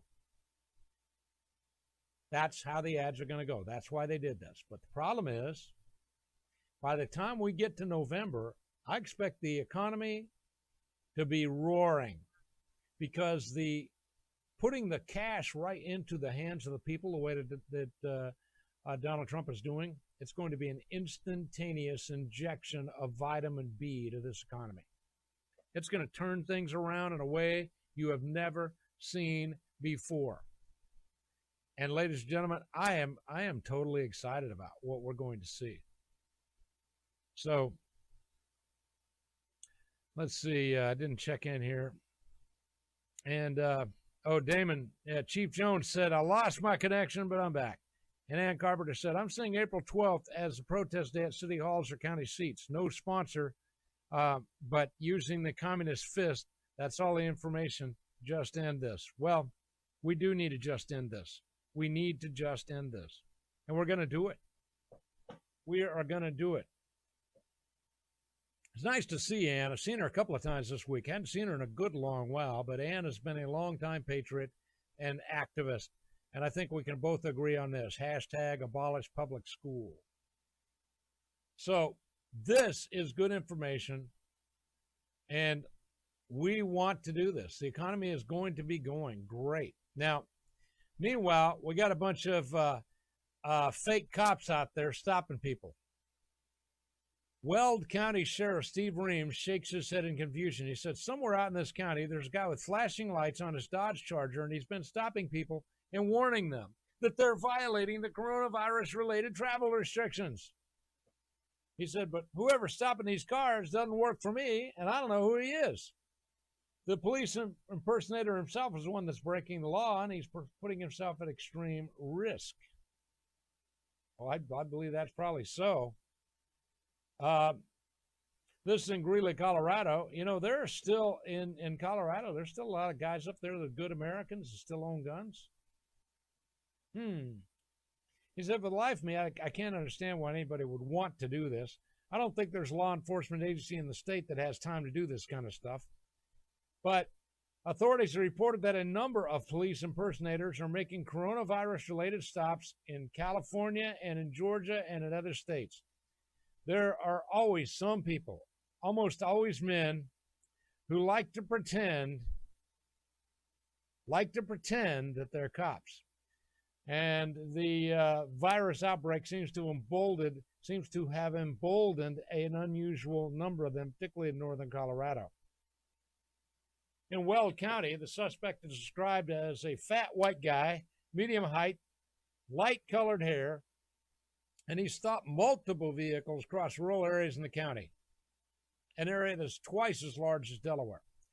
The imposters conducted a more elaborate checkpoint in Greeley, the capital city of Weld County, around the same time, funneling drivers into a corral where men in unmarked black uniforms with dash-mounted flashing lights questioned them about violating the travel restrictions. Like other states, Colorado's stay-at-home order permits essential travel, including trips to work. I don't know, guys. There may be something more nefarious to this. As I'm reading it, I got alarm bells going off in my head. In Georgia, Dawson County and Hall County, a man driving a dark sedan with flashing blue lights in his windshield area stopped several drivers last month to enforce the curfew. Dawson County Sheriff's Office said, are you kidding me? In California, authorities are investigating a man who pretended to be a cop, falsely said on Facebook that officers from El Centro were enforcing the quarantine against 3 families. In all cases of fake traffic stops, the drivers were allowed to continue on their way after they were thoroughly questioned by these imposters. Traffic stops are dangerous because they put officers at risk for being hit by a passing car because officers don't know what to expect from a vehicle they approach. The deputy's office said, Sheriff's Office said, drivers who worry about being targeted by an imposter should slow down, put on their hazard lights, and then call 911 to confirm that it's really an officer that's trying to pull them over. Reams said at least one report of a police impersonator was a lie simply by a driver who was late for work and needed an excuse. 2 other impersonator reports in Wisconsin were also made up.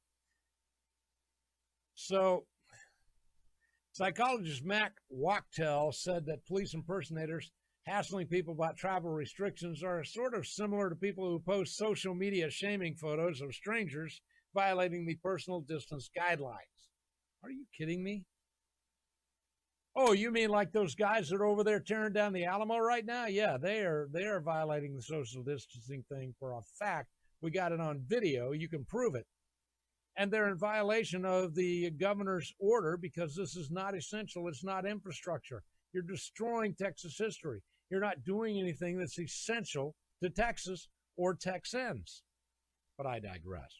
Wachtel, a forensic psychologist, is the author of a book, Sociopaths and Psychopaths, A Crisis of Conscience and Empathy. He said, I suppose there are some people that are just legitimately concerned about people breaking the quarantine orders and are trying to gain some control over the situation. They see an opportunity to take advantage of the situation and grab that power for themselves. Hand me that lever of power. I want it. Reams says his experience with police impersonators is about the same. Men who, for some reason, want to exercise police powers without actually being trained to be a tyrant. They want to be in some position of power, and this gives them the opportunity to go out and try that, to pretend to assert some authority, but no good cop likes someone who's pretending to be a cop. For that matter, even bad cops don't like it when you pretend to be a cop. Wachtell said these incidents are good reminders for us all to consider how our behavior affects others. Said some people are just, I can't say that.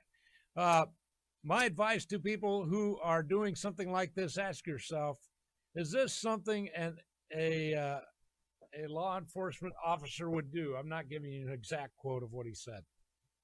Because if it ain't, maybe you shouldn't be doing it anyway.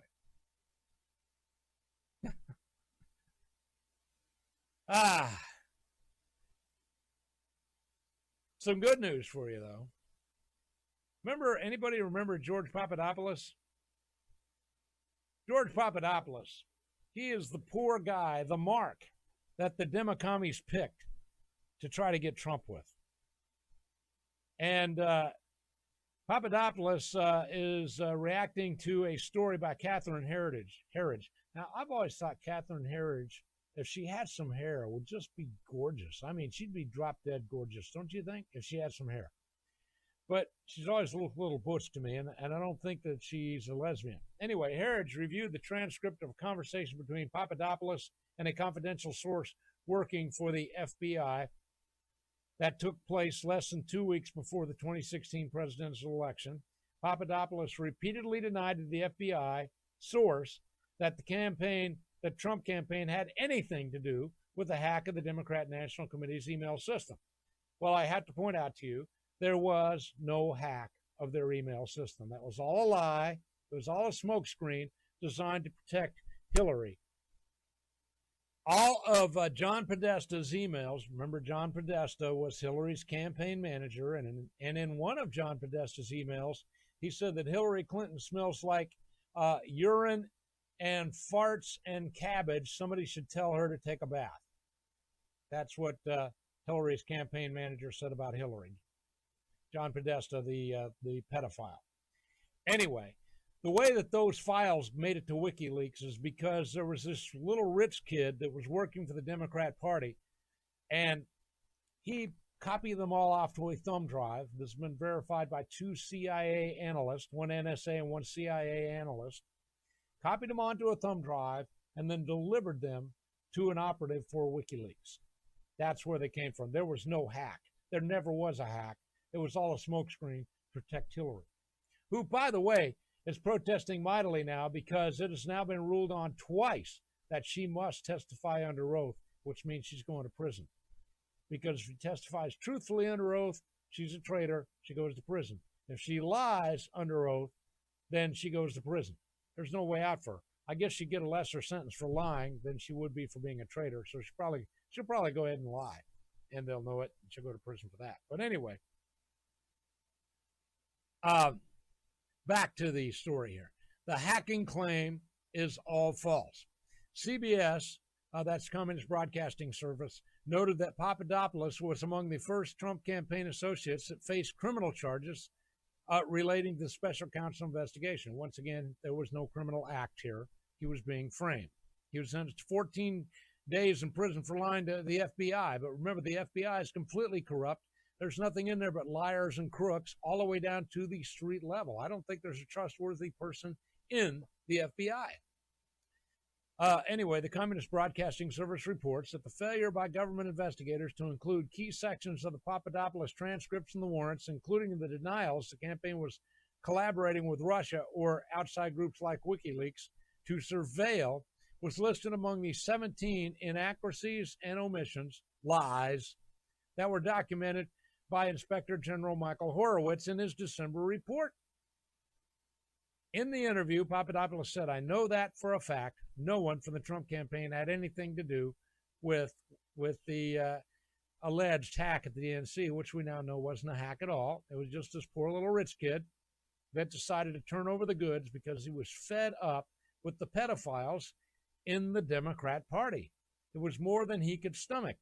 So the Democrats, after they found out what he did, had MS-13 put out a hit on the guy, He was shot twice in the back with a 9mm. He was taken to the hospital. The doctor brought him in, examined him, said, okay, 2 bullet wounds to the back. Neither of these bullet wounds is life-threatening. Let's do surgery at 10 o'clock in the morning and get those bullets out of there.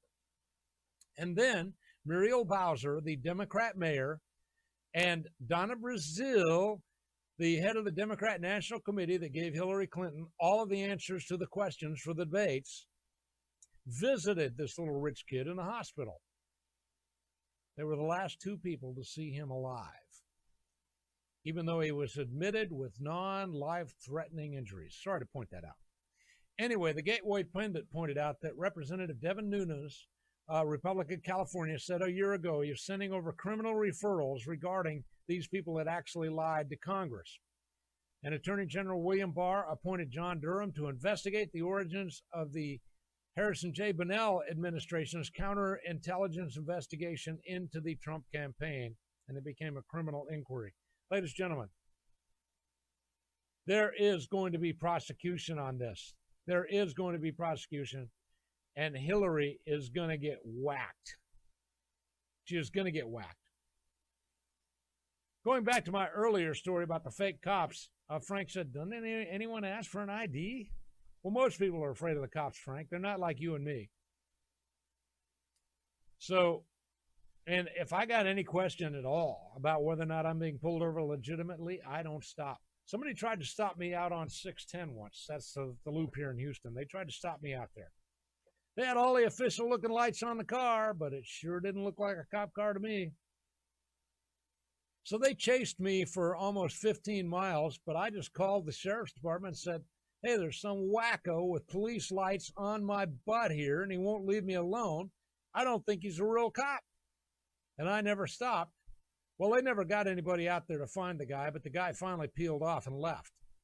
But I didn't stop. So if he was a real cop, something would have happened, right? He wasn't a real cop. Oh, my goodness. When I was a jet mechanic in the Air Force, I was a crew chief. And crew chiefs used to get to go fly with the pilots to examine things that were wrong with the aircraft in flight. It was pretty cool because you could back seat in an F-4 under afterburner. Yes, or a T-38 even for that matter, smaller, sportier version. And you could do this. Well, then some jackass, probably a Democrat, crew chief went out and one day, for whatever reason, they think he actually committed suicide, was the final determination. But he went out and pulled the ejection handle, ejected himself on the tarmac, and it killed him. So they said, that's it. Crew chiefs can't fly anymore, because that's how the idiots running the military did it. Well, an elderly man, happened to be a Frenchman, he somehow managed to get onto the Air Force Base. The unnamed 64-year-old got into a Rafale B on the air base. We don't know how it happened. And he got in there and he grabbed the ejection seat handle to steady himself as he was getting into the aircraft. He started to fall, so he pulled it, ejected himself 2,500 feet into the air.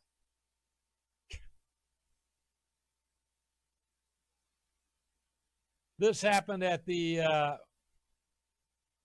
one of the French air bases. Let me see if I can get the name of the French air base where this happened. It was a retirement day present that he got to go to the French Air Force base and get into the plane. He narrowly missed taking the pilot with him, as it turns out. He was an employee of a defense contractor. He was a pensioner.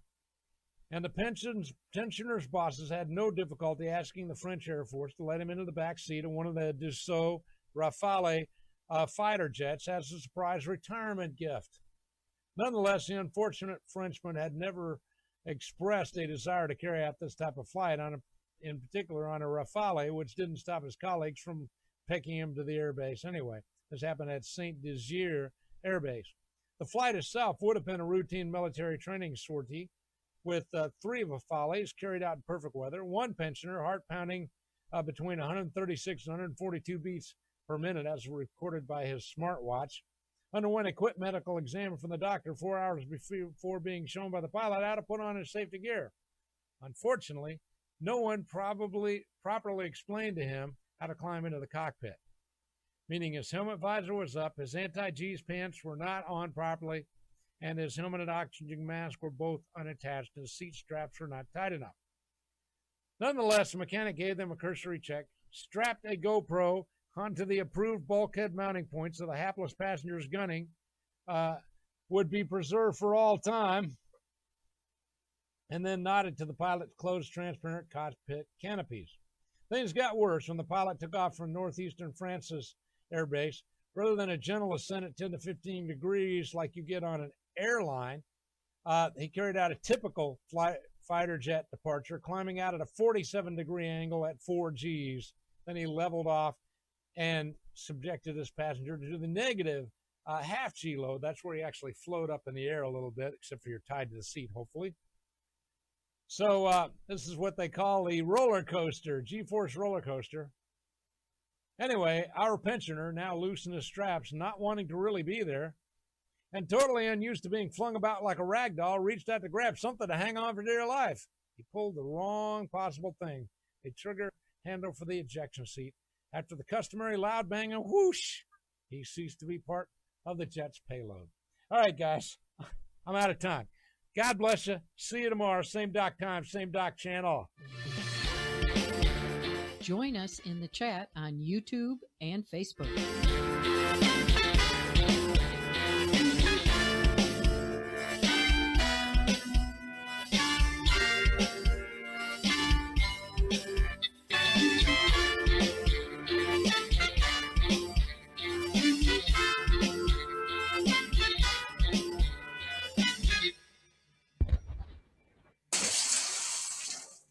Doc says all the best words start with P. Prudence is a good word.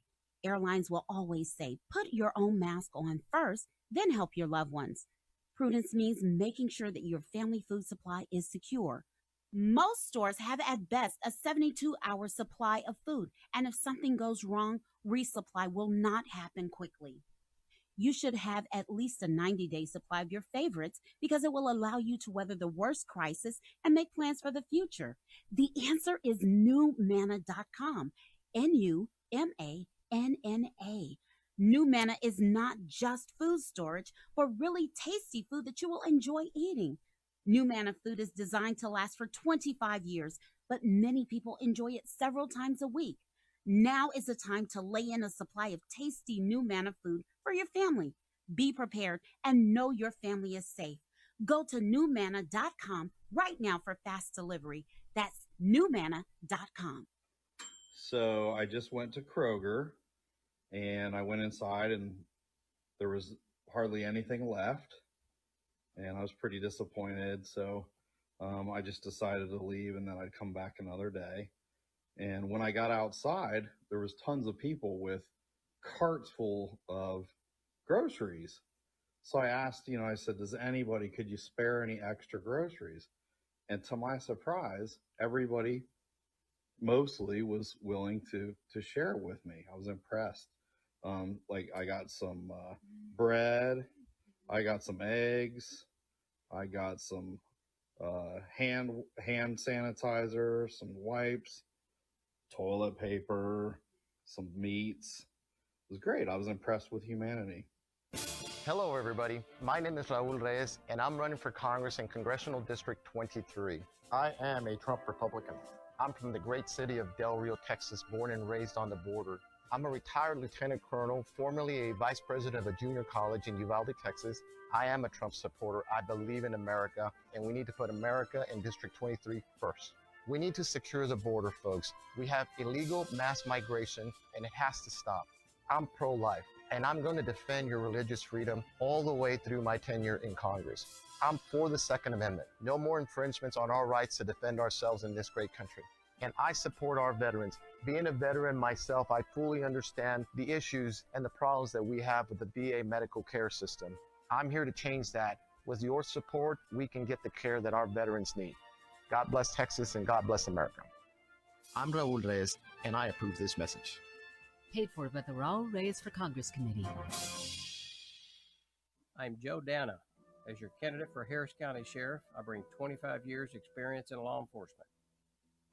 As a conservative, I am committed to lead and manage the office with integrity, transparency, and accountability. I will preserve and protect the Constitution and the laws of Texas. It's time to restore trust in the Sheriff's Office. Please follow our campaign at danaforsheriff.com. Thank you, and may God bless you all. You bought that nice TV with surround sound, but you know it's not quite right. You need an audio video guru. The guys at AV Guru have been making systems look and sound great for years. Have your TV and sound system calibrated by a real pro with the gear and knowledge to make it happen. Now get a $450 value for only $149 and get a free 4K Roku. Supercharge your experience. 281-856-8367. 281-856-8367.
Good afternoon, everyone. The president has made clear that what we are seeing on America's streets is unacceptable. Violence, looting, anarchy, lawlessness are not to be tolerated. Plain and simple. These criminal acts are not protest. They are not statements. These are crimes that harm innocent American citizens.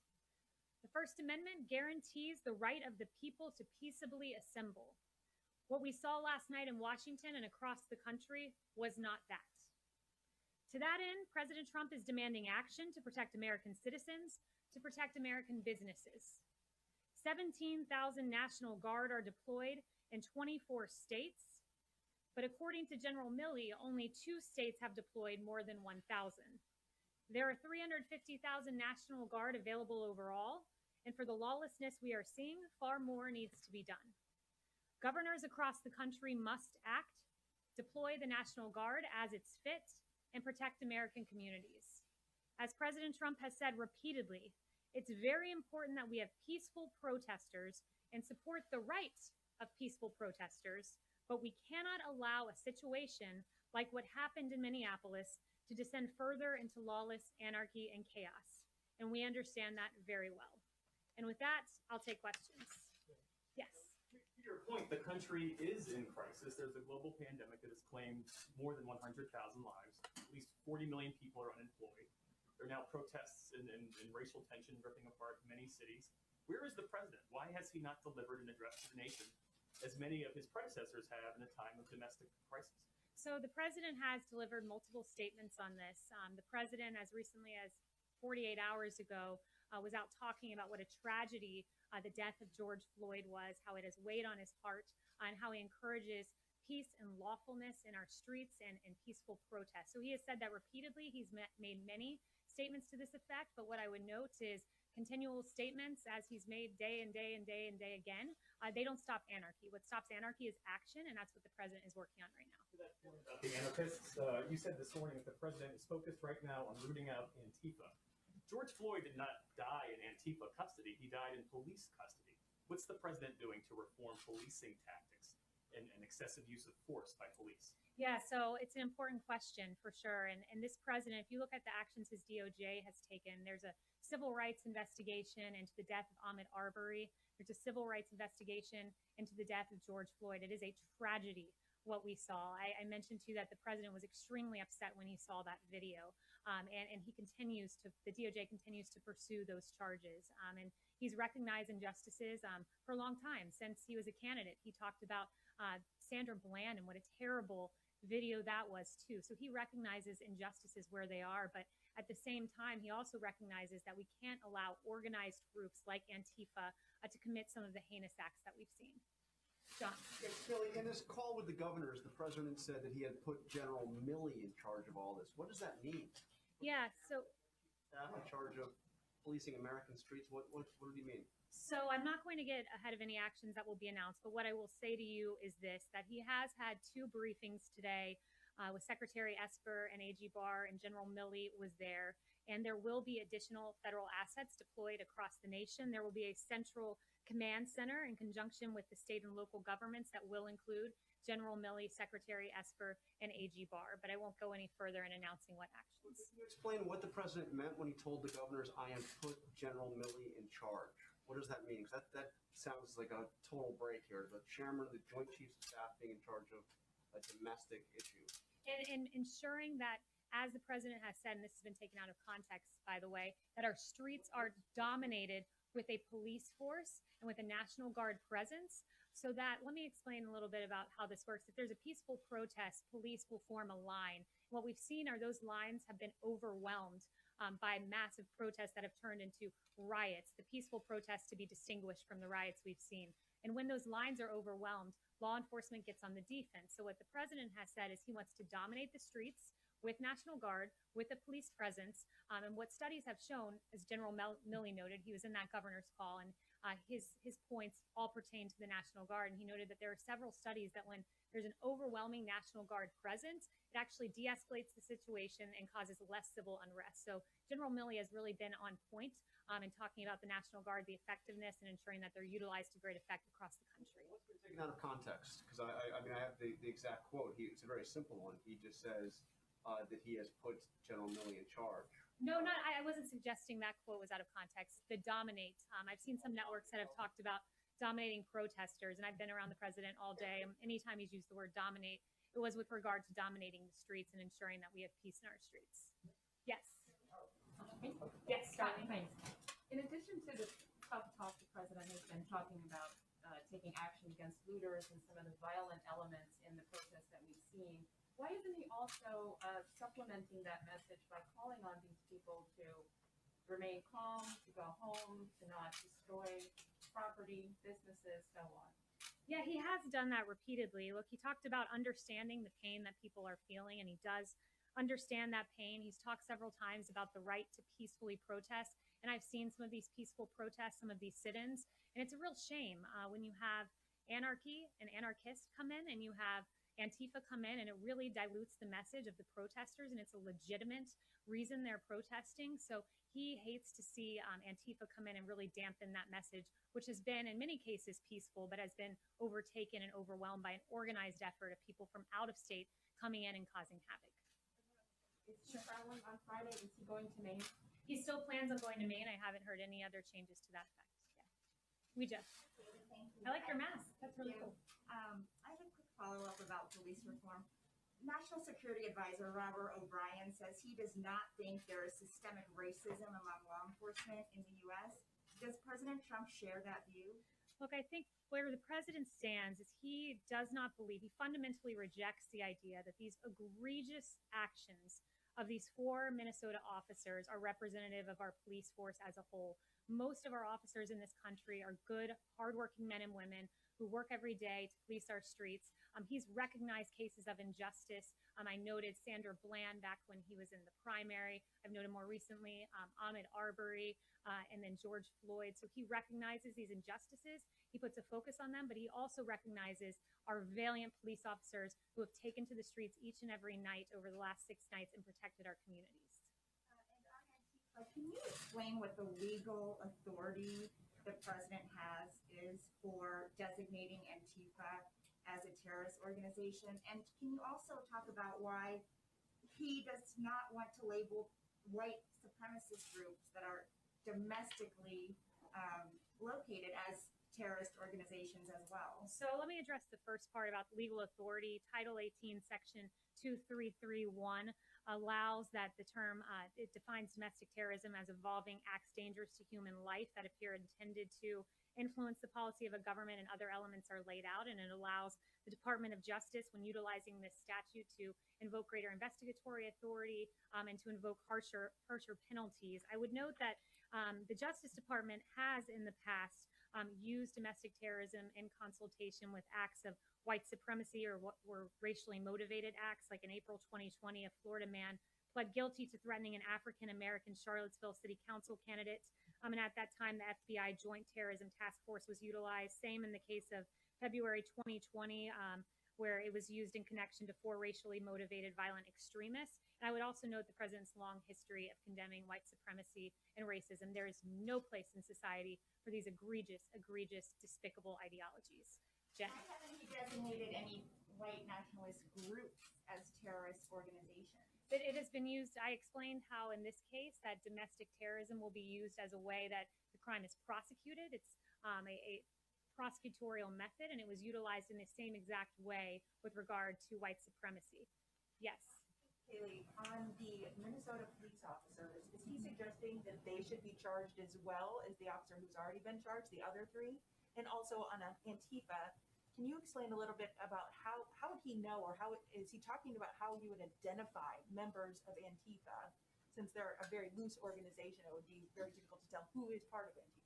So first, I was just on the call with the president where he expressed his dismay with those 3 officers who watched. I'll leave it to the state to pursue those charges if they decide to. It was the state that pursued the initial charge, but the president has expressed his complete dismay with those actions. With Antifa, I do think it's important to note that they are a big element of this protest. AG Barr has noted that. Ambassador O'Brien has noted that. We have ample evidence that DOJ has received indicating that Antifa is responsible for that unrest. But as to exactly how Antifa is identified, that would be more of a question for DOJ. Yes. When you talk about additional federal assets, does the president have authority to deploy forces across the country beyond the National Guard?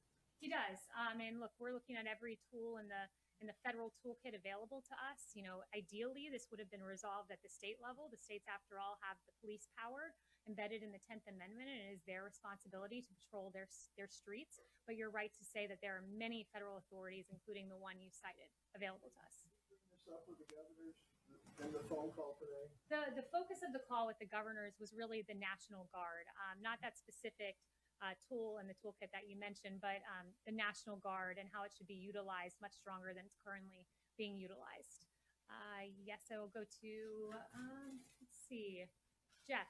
Okay, thanks. Following up on what John was asking earlier, Governor Whitmer, she said she found the president's call today deeply disturbing, and she said the president told the governors they need to put it down or they would be overridden. So what, I mean, is there a specific authority he's using? Because as you know, Constitutional Goddess really prevents the use of the army to put down domestic insurrection of any kind. Yeah, I don't know why Governor Whitmer would be dismayed at the president telling governors to do their job. It is their responsibility to police their streets. They have the police power embedded in the Constitution. They have quite clearly, many of them, failed to do their job. Look at the scenes we have seen. And it's gotten to the point where today the president has said, enough is enough. You know, there are tools I can use, namely deploying National Guard, many others that Steve cited one, the Insurrection Act. It's one of the tools available. Whether the president decides to pursue that, that's his prerogative. Right now, we're looking at a focus on the National Guard. That's where it currently stands. And, there's a distinction between the National Guard and military forces in the street. I would note the National Guard are the friends and neighbors in these communities who are used, and as I noted, the study from General Milley used to great effect when they are deployed. So the focus of the call was the National Guard, encouraging the deployment far more than the 17,000 out there, and utilizing them this evening, certainly. Would you like to see 100,000 National Guard on the street or 200,000? I won't put a number on it. I think it's incumbent on governors to look at the situation. A case in Texas might not merit the same thing as New York City. So he's encouraging the governors to up those levels, but there's not a specific number that he has in mind. David. Haley, there is a perception that the president is hiding in the bunker on the racial protest issue. He was literally put in a bunker on Friday night by the Secret Service. I mean, would you agree that he is hiding out on this issue, and is that a good posture to be in? I would not agree with that at all. Look, I was on the phone with the president at least half a dozen times yesterday, and every time I talked to him, he was telling me about a different action he had taken, whether it was talking to a governor about this or a foreign leader about ventilators. This president has been leading. He met with generals yesterday. He's each and every moment taking another action to try to solve and resolve what we've seen in our streets where the governors have failed. He stepped in. He's acting. He's hard at work. You've heard from him on this issue any number of times, and he's working because that's the job of the president, is to keep this country safe. That much? Is he going to give some kind of speech or specific event about all these disturbances in hundreds of cities? I really think that that's a misnomer in the media. It was really appalling, some of the coverage I saw, like the New York Times yesterday made no mention of the myriad times that the president has spoken on this issue. Instead, in paragraph 14, they made a cursory mention of his remarks at Space Force, most of which, at least half of which, pertain to George Floyd. There was a Washington Post article with an egregious headline about Trump staying silent.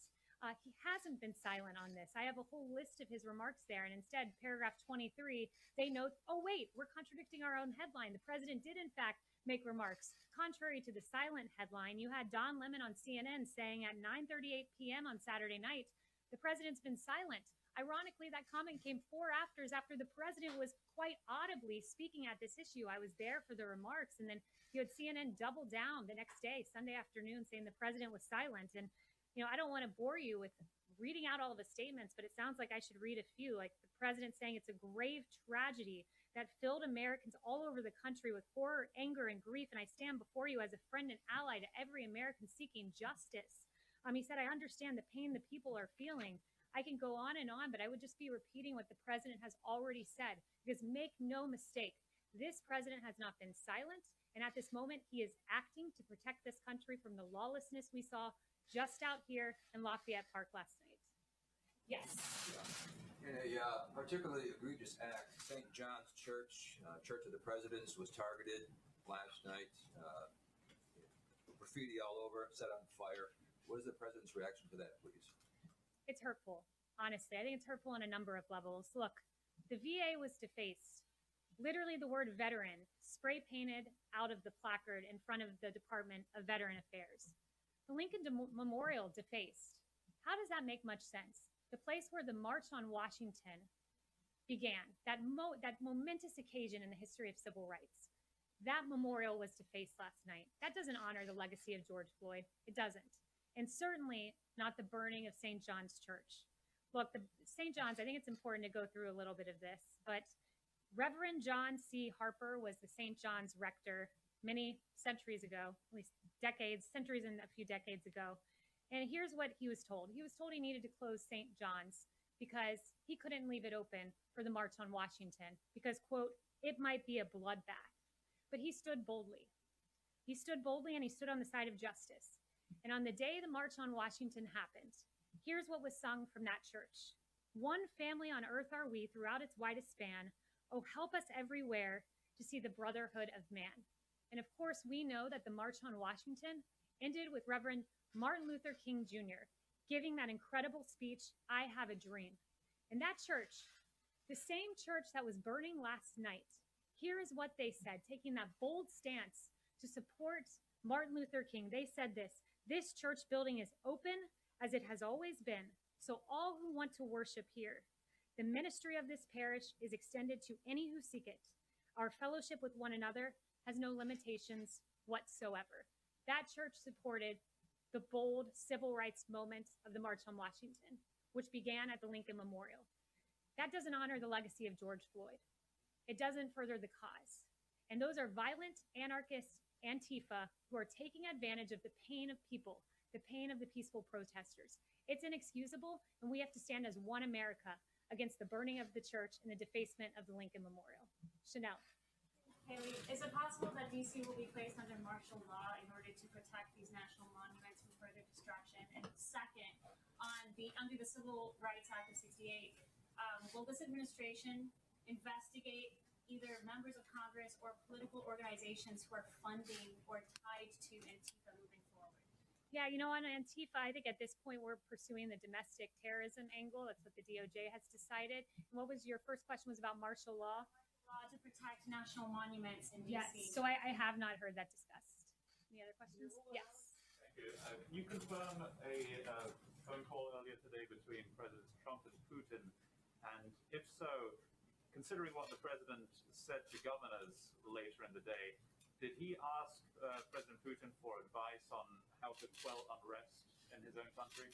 I don't have any details on that call. I wasn't a part of it, but I'm not entirely certain what was discussed, but the call did take place. Yes. Does the president regret using phrases like when the shooting starts, the looting starts, the shooting starts, and phrases like vicious dogs? Is he considering apologizing? So the president on the looting point, he was taken wildly out of context. Twitter, it's interesting to watch. I've seen multiple instances of real incitement of violence on Twitter, but they've never penalized those users. Like, for instance, Iran, we've seen horrific tweets from the Iranian regime about the elimination of the Zionist regime, to quote them, and that was never flagged. Interesting that their gut instinct was to flag the president, and they did so in an accurate way. The president very clearly laid out what he meant by that tweet, that looting leads to shooting. And we have seen the unfortunate killing of one person in Minneapolis. There were 7 people shot in a St. Louis riot a few nights ago, and the president clearly laid out what he meant. But it is interesting to watch the gut instinct of Twitter to go ahead and label what the president said as somehow inciting violence, which it absolutely was not. But look, I want to say this. We cannot let violence and we cannot let looting and a few bad actors divide us as an American people. The American spirit is defined by love and mutual acceptance and kindness. And despite the horrific scenes we've seen play throughout the media, there's some things that we haven't seen. And I think it's important for the American people to see them. And Judd, I'm going to call for that soundbite now of some video that I think it's very important for us all to watch.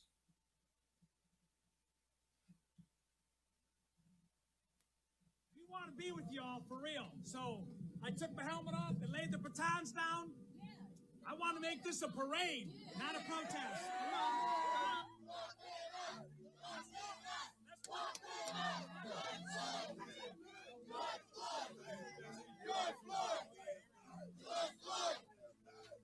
Not 1 ounce of damage. Nobody's arrested. Nobody got hurt. This is the way it's supposed to be.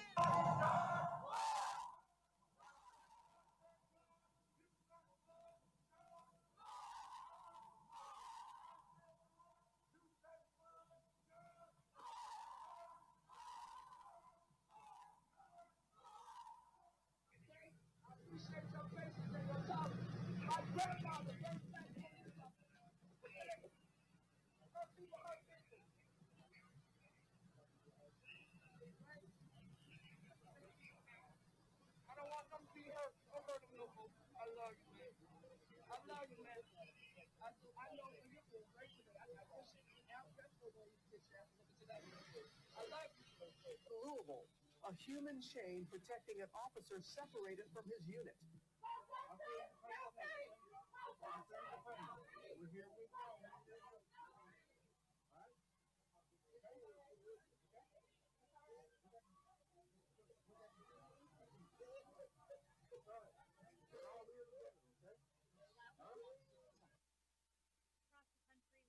Examples of police protecting protesters.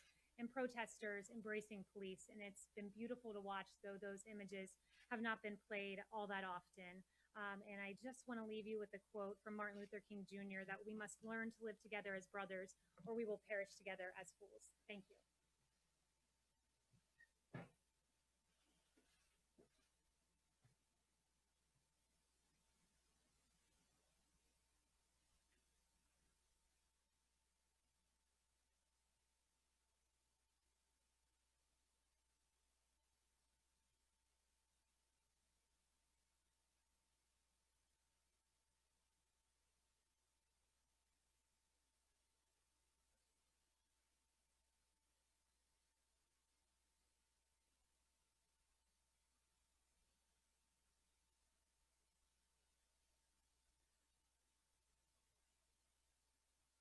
He is also a former Marine, a highly motivated guy, a motivational person, and he's a Fox News contributor, and he's a swell guy. And I call him a champion because he is one. Johnny Joey Jones, welcome to the show.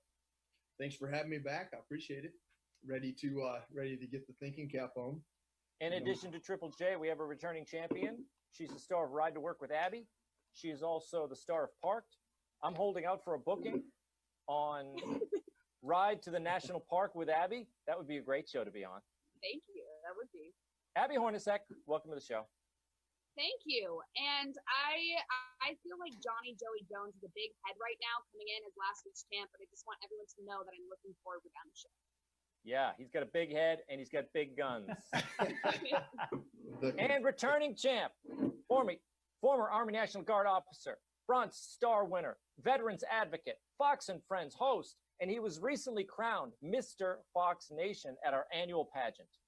Oh, really? Wow. You didn't know that, Pete? I did not know that. I'm just impressed that Joey owns a thinking camp and that he can spell. that sign behind him is spelled properly, coming from a Marine. It's shocking. Probably had a little help with that. Probably He just a little bit, you know. And Abby, you know, it's always fun to be with the second place Papa Shot challenger. I'm sorry. He won't let that go. He won't let it go, Abby. If he lives in his glory days, Tom. He lives in his glory days. Here's the thing, I'm really glad that you brought that up because I have now lost to Pete Hegseth and Johnny Joey Jones, and if I lose today, there's no inspiration to me. So I have a lot riding on this trivia, you guys. There are we'll take it easy on you.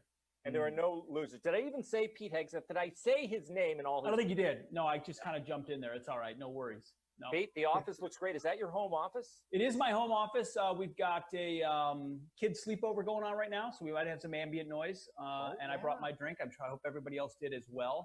And I believe Jen's going to be coming in with some pizza at some point because you can't do a happy hour without some cheap bar pizza. So really? That's how it works in the Hegseth home. You just say pizza and go like this. I say Jen, pizza. Where is it? Oh, here it comes on the platter. Wow. Yeah. What a way to give the leftovers to Dad. Tony's Pizza for Dad. Yep. Now, Pete, let's start that round. You brought it up. What are you drinking? Show us your cocktail. This is happy hour after all. My standard all the way gin and soda with a little bit of lime. I'm a Bombay dry guy. It's part of my 5 food groups, and that's what I'm having tonight. But you do the soda. You're not a tonic fan. You know why? Too many calories in tonic. You know, soda, no calories. I mean, we're getting old here, people. You got to keep the calories down. I get it. Abby, what were you saying to Pete? I was just asking, are you sure that's not all gin? How do we prove that? You can't because it's all clear. It also could be water. It could be anything. Abby, what's your cocktail of the evening? I'm kind of a beer gal nowadays. So last week I did an Arizona beer. So this week I'm also doing an Arizona beer. This is my favorite. It's called Papago Orange Blossom. It's a little bit probably more of a girly beer, but Really? or not. Maybe guys can drink it too. Hey, my dad actually loves this beer also. But what I love about it is when you come to Arizona, the smell that you always smell is orange blossom. So to have it in a beer, and it says on the back, the perfect relief for that Arizona heat. And I'm outside right now, and it's 111 degrees. And this is kind of a sweater. So I didn't really plan. So I'm hoping the beer will help me with this. It is warm there in Arizona. I feel like Abby's girly beer goes very nicely with Joey's shirt. It's just Oh, so yeah. happens. It's a medium. So But it's a man too. Joey, what's your cocktail for the evening? yeah, I went to Kroger and got a pick 6 of Georgia beer last week, and I drank 2 of them and haven't drank since. So I have a Maverick from Lime Creek right here in Peachtree City, and the Classic City Lager from Athens, Georgia, home of the Georgia Bulldogs that are going to win the national championship this year. I am getting my. I have to add my ginger beer. I'm doing a whiskey and ginger beer, and let me get it. Oh, beautiful! Just pouring it at my. I have a bar here in my office. I'm like Don Draper. And a little whiskey ginger. Here we go. Cheers. Cheers. Cheers, mates. Can I do this? Can I drink in the building? I'm in the Fox building now, by the way. I'm usually at home doing these happy hours, but I came in to tape the Greg Gutfeld show, so here I am in my office. Thankfully, HR doesn't watch Happy Hour. Tom. Exactly. All right, guys, you ready to start your engines? This is round one. Round one of trivia is themed around drinking and party scenes in film and television shows. Oh. Why don't we start with Pete Hegseth? He's raring to go. Pete, in the opening sequence of what film does a very drunk Adam Sandler get in a golf cart and chase a giant imaginary penguin around the grounds of his estate? Name that movie. Oh, Abby wants to steal, but she can't steal because I'd have to get it wrong. I mean, I lived on this movie. I mean, Billy Madison all the way. Yeah. Billy Madison. Too easy. Is correct. Oh. Was I supposed to write that down? Yeah, write down a point for yourself. I was actually point for myself. I'll do that. Doesn't count. Do I get a point for writing it down? You're coming up, Johnny Joey Jones. But let's go to Abby because she knew that one. She had her hand up in the air like Arnold Horshack. Do you know who that is, Abby? You know nothing of the Sweat Hogs. But I think this might be a good one for you, Abby. In what film does Kristen Wiig drink too much on a flight and then... Bridesmaids. Holy cow. Bridesmaids. Can I tell you though? She goes, I actually don't love that movie, but all my friends love it, so I've seen it so many times. It's a pretty funny movie, actually. You don't like it? Movie, but I don't know. It's kind of sad. Joey, it is a great movie, isn't it? It's an awesome movie. She's like, help me, I'm poor. She's trying to get in first class. I've used that 10 times. It always works. And if that doesn't work, you're like, I don't have legs or something. But I mean, come on. I would go right with the legs, Joey. I would use that as number one. Oh, he has. Yeah. Yeah. Johnny Joey Jones in the film Old School. What's the nickname of the Will Ferrell character who gets drunk? Frank the Tank. Frank the Tank. Oh, you guys are good. Frank the Tank. Frank the Tank. I didn't even have to finish question. He gets drunk and naked, and we're going streaking. In the quad. On the quad. Yeah. So you all give yourself a point. This is the way we do it. We're going to go around the horn, and then some questions will be for the entire group. And did I mention you are supposed to have your Sharpies ready? Do you have a Sharpie and a pad of paper or a whiteboard? Because you're going to have to write down your answers. You do. Pete, points, 1. Okay. So let's go back. This is a question back to Pete Hegseth. Just for Pete. This is not yet a grab your markers, okay? Oh, okay. Film. Pete Hegseth. Does Bill Murray travel to Japan to appear in a commercial for Suntory Whiskey? Suntory Whiskey is the... this is not multiple choice. I have to know this one. This is... It's funny. You're really bucking for multiple choice. No, it is... takes place in Japan, and he is in a commercial for Suntory Whiskey. I can give you a clue. For relaxing times, make it Suntory time. I got nothing. I'm out. I got nothing. I think we're going to have a steal because I said Bill Murray. I also said Japan. Johnny Joey Jones's hand is in the air. Lost in Translation? Lost in Translation is the... It's a good movie. It's actually really boring. It's Bill Murray. So. Do I lose a point or I just don't get a point? You don't get a point. You do not lose points on the show. I'm a giver. I like to give, and I don't like to take away. Noted. Noted. Noted. You all somewhere. In fact, guys, I'm going for broke here. This one's worth 2 points. Ooh. 2 points. All right, guys. So you can, if you get it right, For you get all of us? Huh? Yeah. Everybody's here. Get those pens ready. In the film, Superbad, what name does Fogel use on his fake ID so he can buy alcohol? He ends up drinking with the cops after he gets punched in the face at the liquor store. But he uses this. I know this. I know this. I know Oh my this goodness. too.